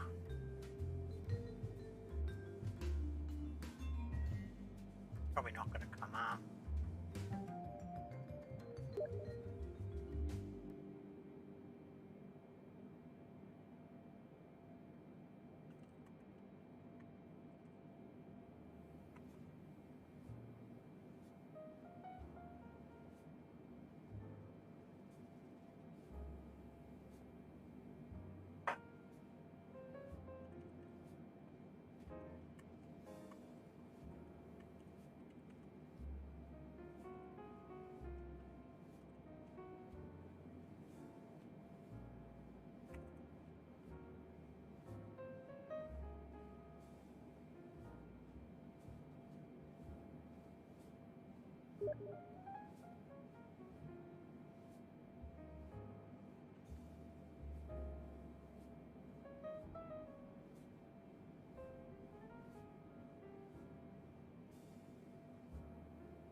USARs.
Alright chat, we missed our 150. I'm gonna hit it at 100 here. We need to go 2,100 on the vert speed. Let's just keep an eye on our... Gotta get our ground speed down to 400.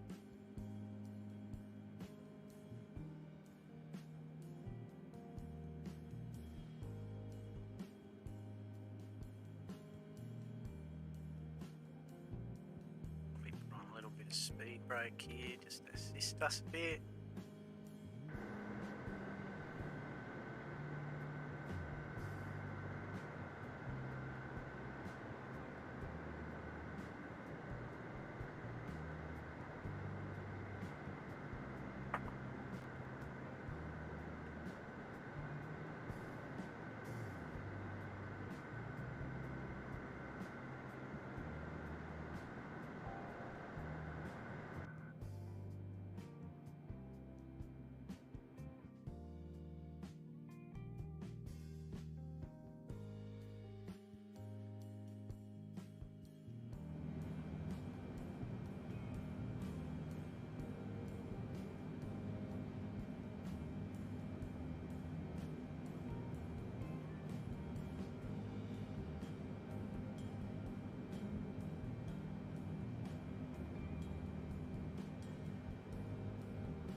Ground speed's 400.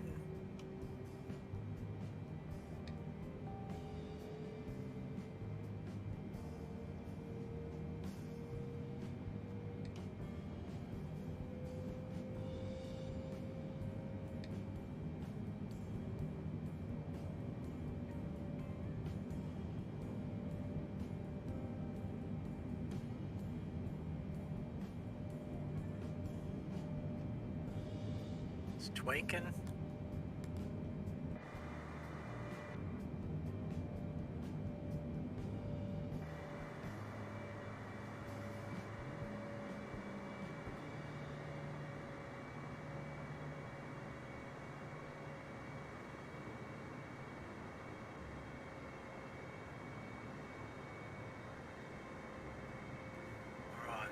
300. Let's change this. Say 380.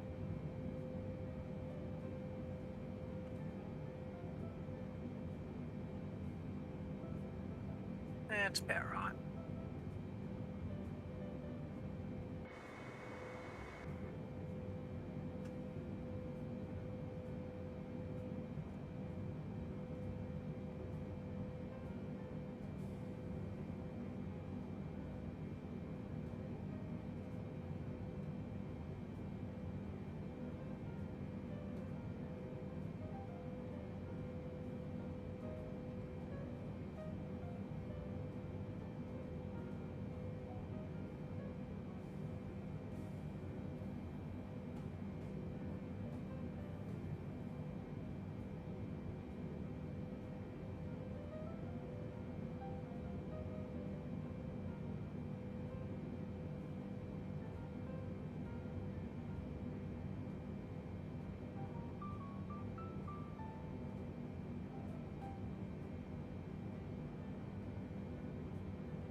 Right. Got me a cup of tea, guys. Put on the AC. We're down to 27,000. We're just going down nice and easy. Let's keep a track on things here. Yeah, 89 nautical miles. VASOG. I want to get my charts up real quick and have a look. Hopefully the damn thing's going to track us today. No, it's not. I need to redo something here. Let's get Ignite light. I always like the dark.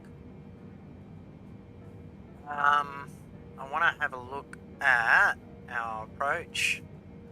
We're coming in on, where are we coming in on? Runway 31.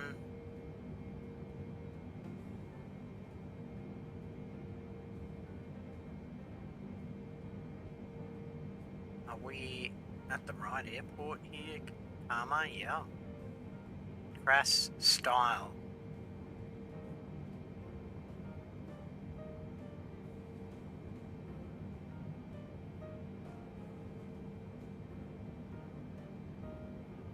I think it was.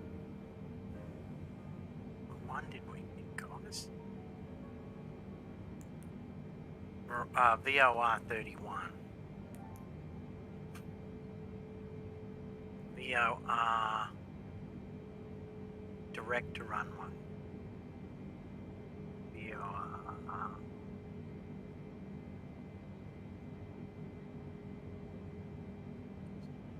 Yeah, VOR DME 31.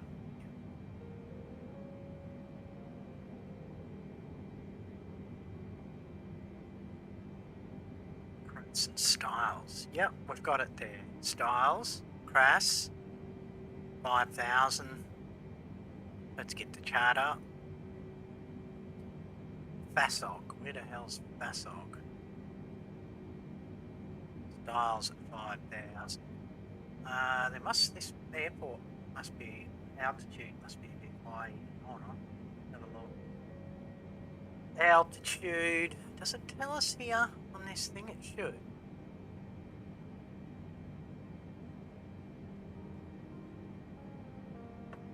Port elevation 3.6. Wow, that's pretty high. Wow. Okay, so we better change to 5,000. My goodness. End up killing ourselves here.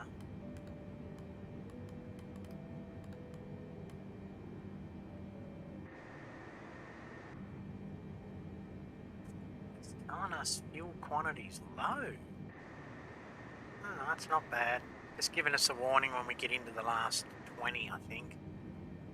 Last 10 before we go into extra low. Alright. Now, there's VASOG right there. We're going to go VASOG, styles, crass, land.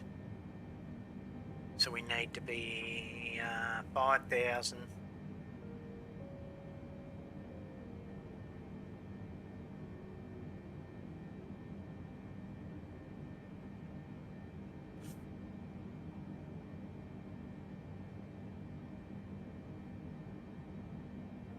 VOR 11616. I wonder if that sets it.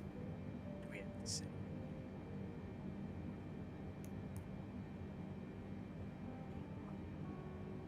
Let's type that in.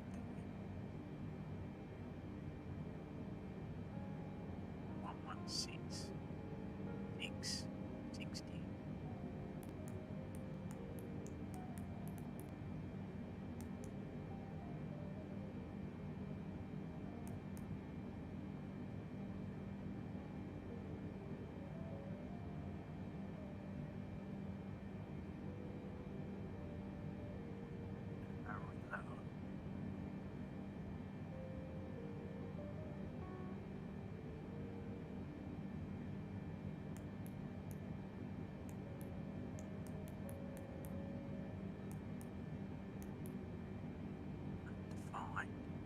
What else are we supposed to be putting?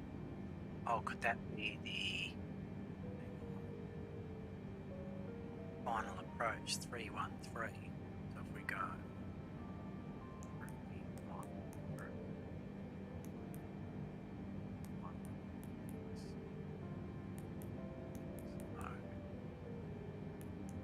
No, it's not going to.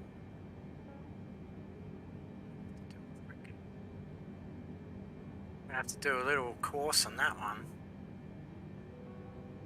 Find out how to enter VOR. This wins.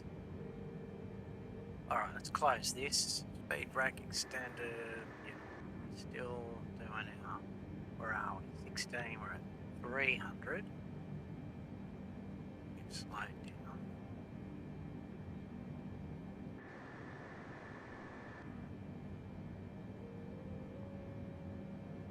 Bassog, we can get there at 5,000. We're Gucci. We've got plenty of room. Plenty of time. Karma. There it is. Amarillo Tower, American 777 Sierra Echo. X-ray Yankee 1 is 6 miles northeast, 15,000.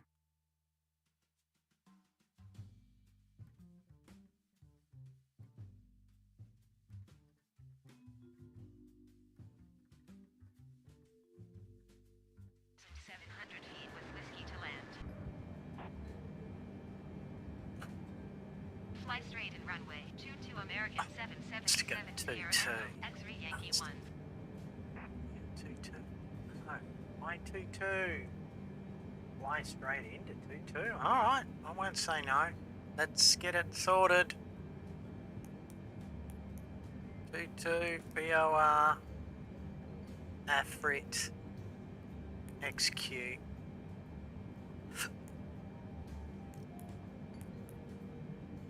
XQ. We still have to go to FASOG, which is good. Looks like we've got some duds here. Inval's got to go. XQ done. Let's have a look at our plan now. FASOG, we're going to bank right. Let me just get that up. Let's get some different plans up. Got to be quick here. Approach. 22 VOR.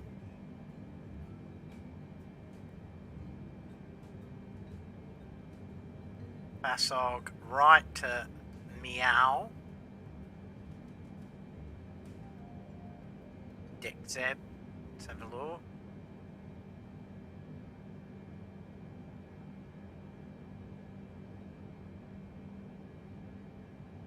Styles. Where's Styles? Grass. Styles and Grass. Why does it not show? Is this the old? No, wrong one, dude. Wrong one. Display chart. There we go. So Meow, DECZEB. Meow, DECZEB, G-Bra. Runway 222. Going straight in. Let's go straight into Meow. Let's go.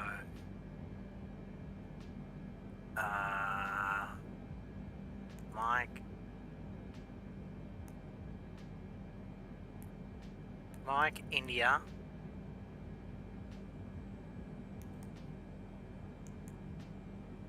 Whiskey.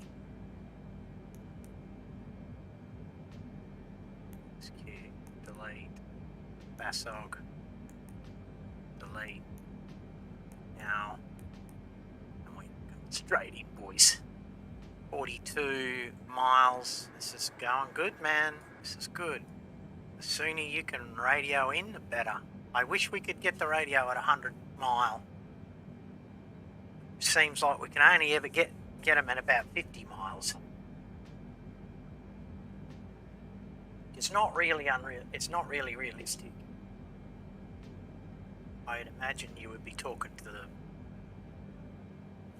ATC way soon.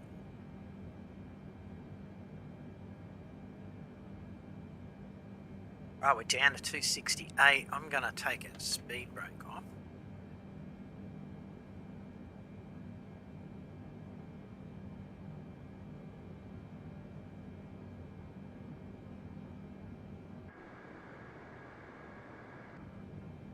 Get down. I've got enough forward. We're doing all right.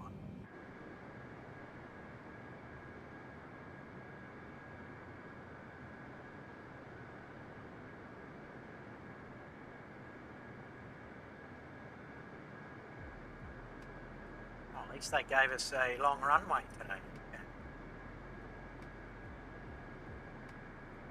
So guys, after this flight, we're going to continue our scenic flight up in New York with our caravan. If you want to come along, I will be ending the stream and then rebooting up another one. So if you're interested, yeah, you're welcome to hang around and come along to that. I am separating the stream so I can clean these up and have them for VODs. But yeah, really appreciate you guys hanging around and watching the stream. If you enjoyed it, please support me and hit the subscribe button.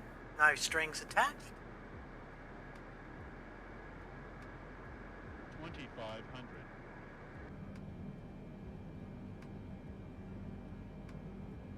I think we need to slow down a little bit here. Get close to the ground with this sort of speed.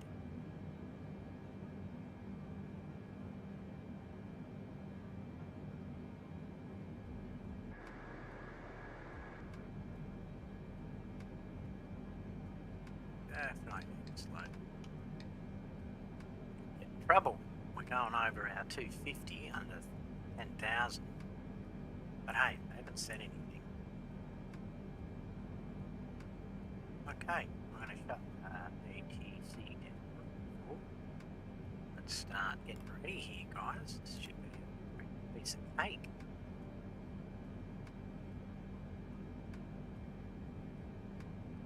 Do we have to reset our DLR now?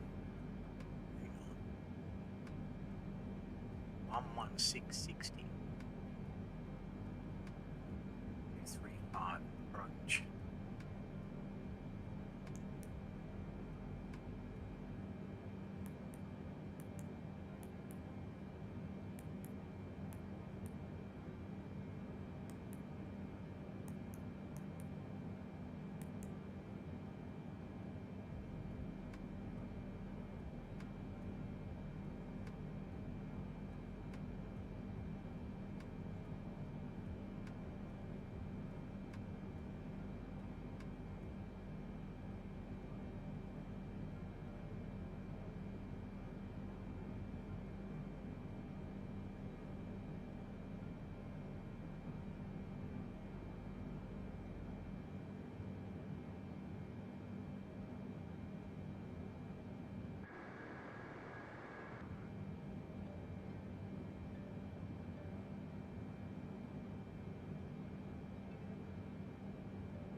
Set the course, can we? It's got the P&H in there. How do I set course?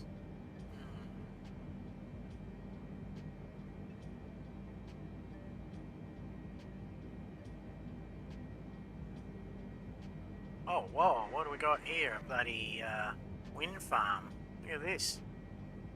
Total waste of bloody money. You know how much money these things cost to freaking maintain?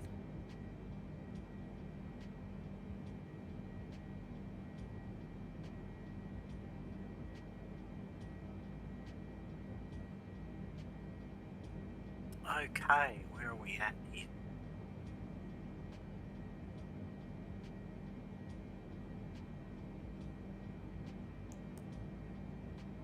Another 20 mile and we can actually start slowing down now. Drop one flap.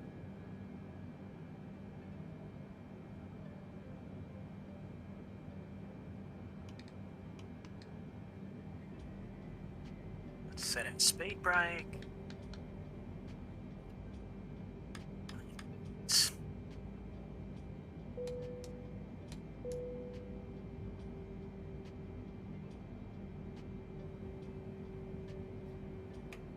Speed brake.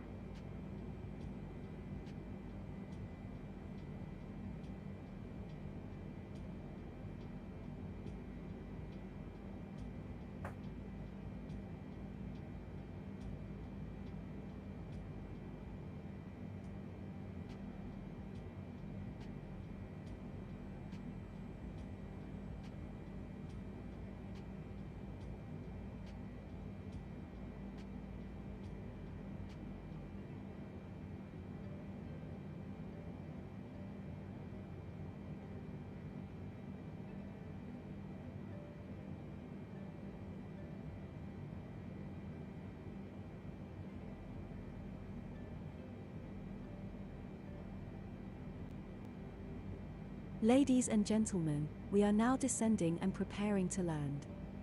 Please ensure that your cabin bag is safely stored. Make sure your window blinds are up, seats are in upright position and your table trays are folded. Thank you. Okay, boys. Let's land this bad boy.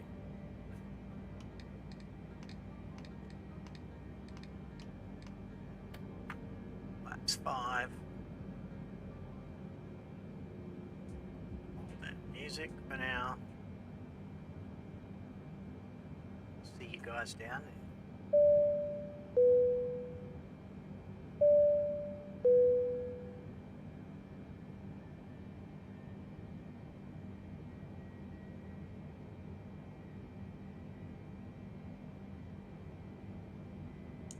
Switch over to manual throttle.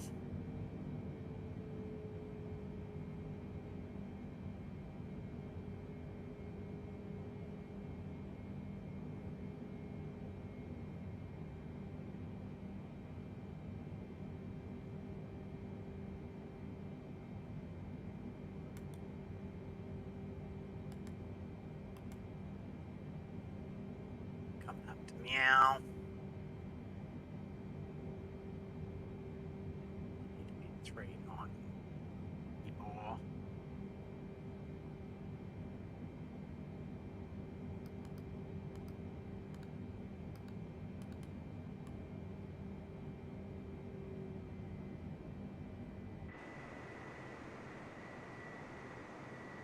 There's a runway. See the lights flashing from here.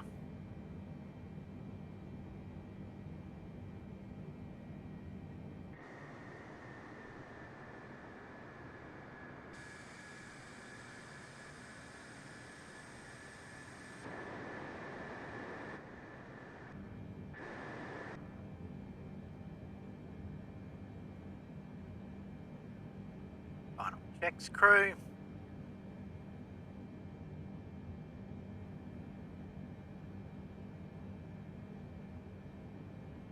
Ready to go.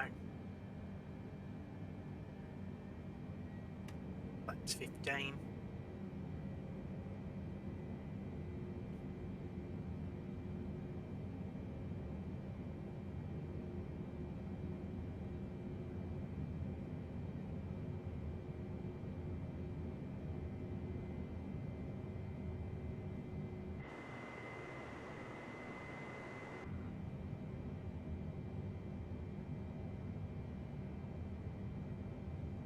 Airport is that, guys?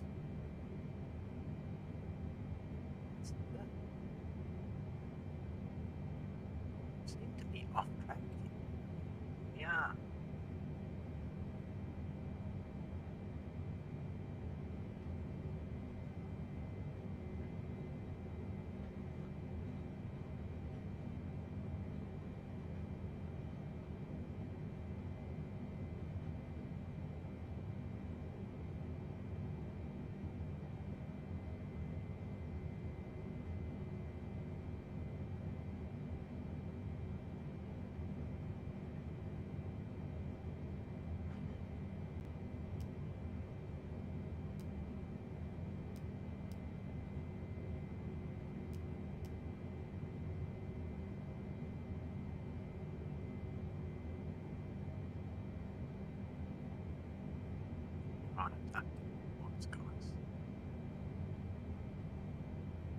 us a line straight in, but it's actually the dotted line that's...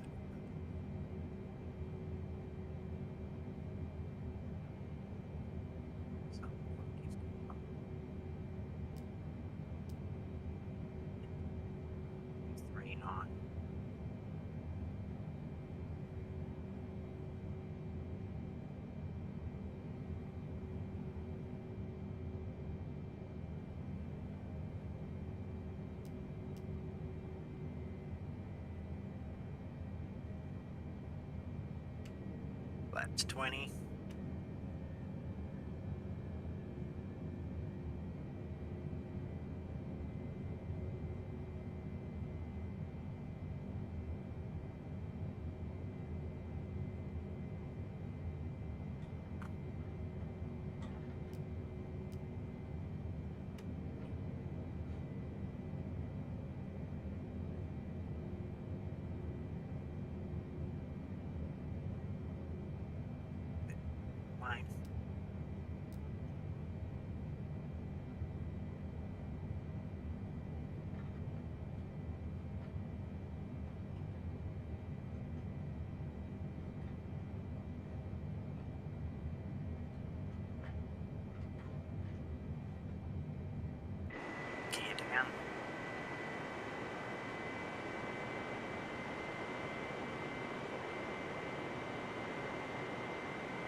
Cleared to land runway 22 American 777 Sierra Echo, X-ray Yankee 1.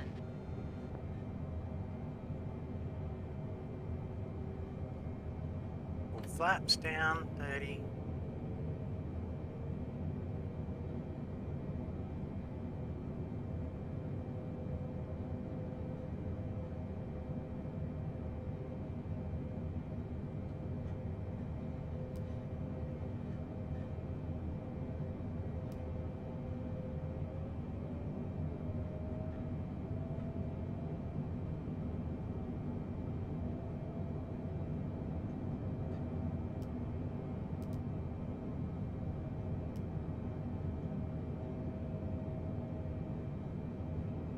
Got a slight 4-knot wind coming across. A little pushy at the moment. Yeah.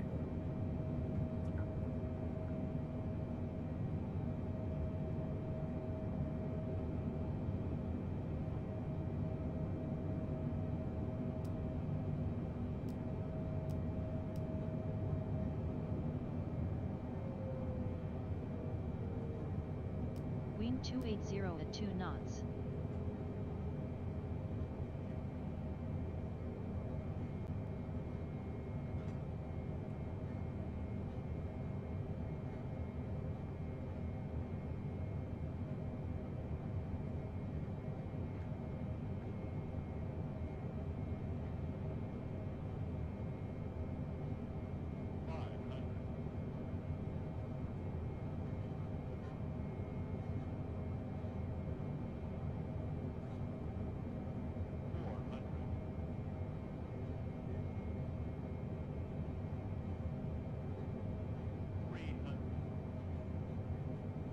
It's a nice long runway today.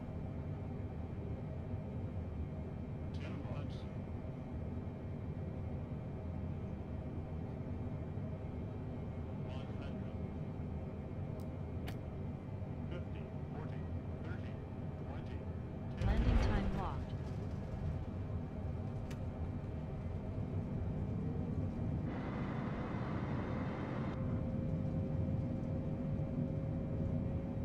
No brakes. Reverse off. Beautiful. Flaps up. What's my bloody speed brake? I keep hitting that incidentally.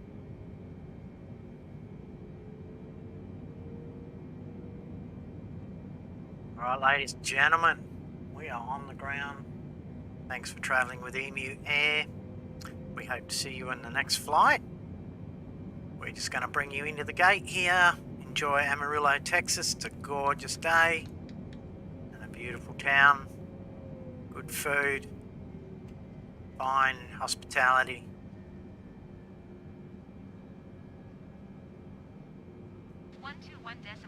American 777 Sierra Echo, X-ray Yankee 1. Ladies and gentlemen, please keep your seatbelts on until we reach the gate. On behalf of the entire crew, we would like to wish you a Merry Christmas and a Happy New Year. Thank you for choosing to fly with us today.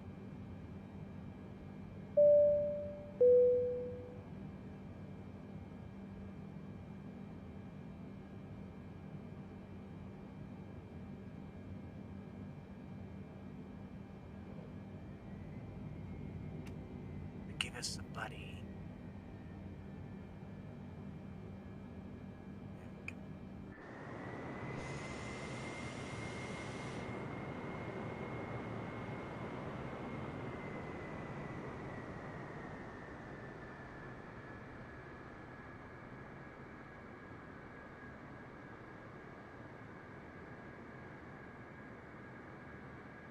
Give us a gate, guys, come on.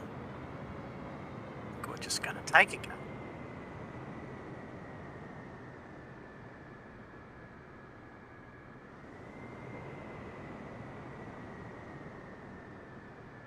And again, welcome guys, Amarillo Airport. We'll see you on the next flight. Hopefully we can see you over there on the scenic flight to New York. If not, we'll see you on the next big one.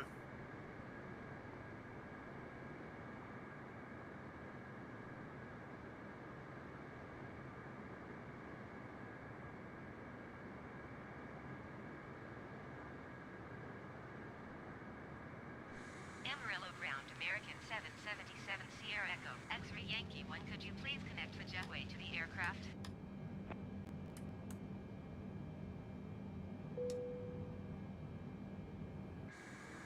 No, no response.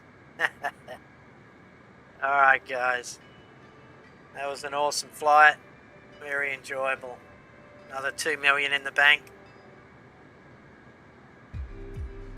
Engine off, time locked. Flight is finished. It has been monitored by OnAir. We'll see you next time guys.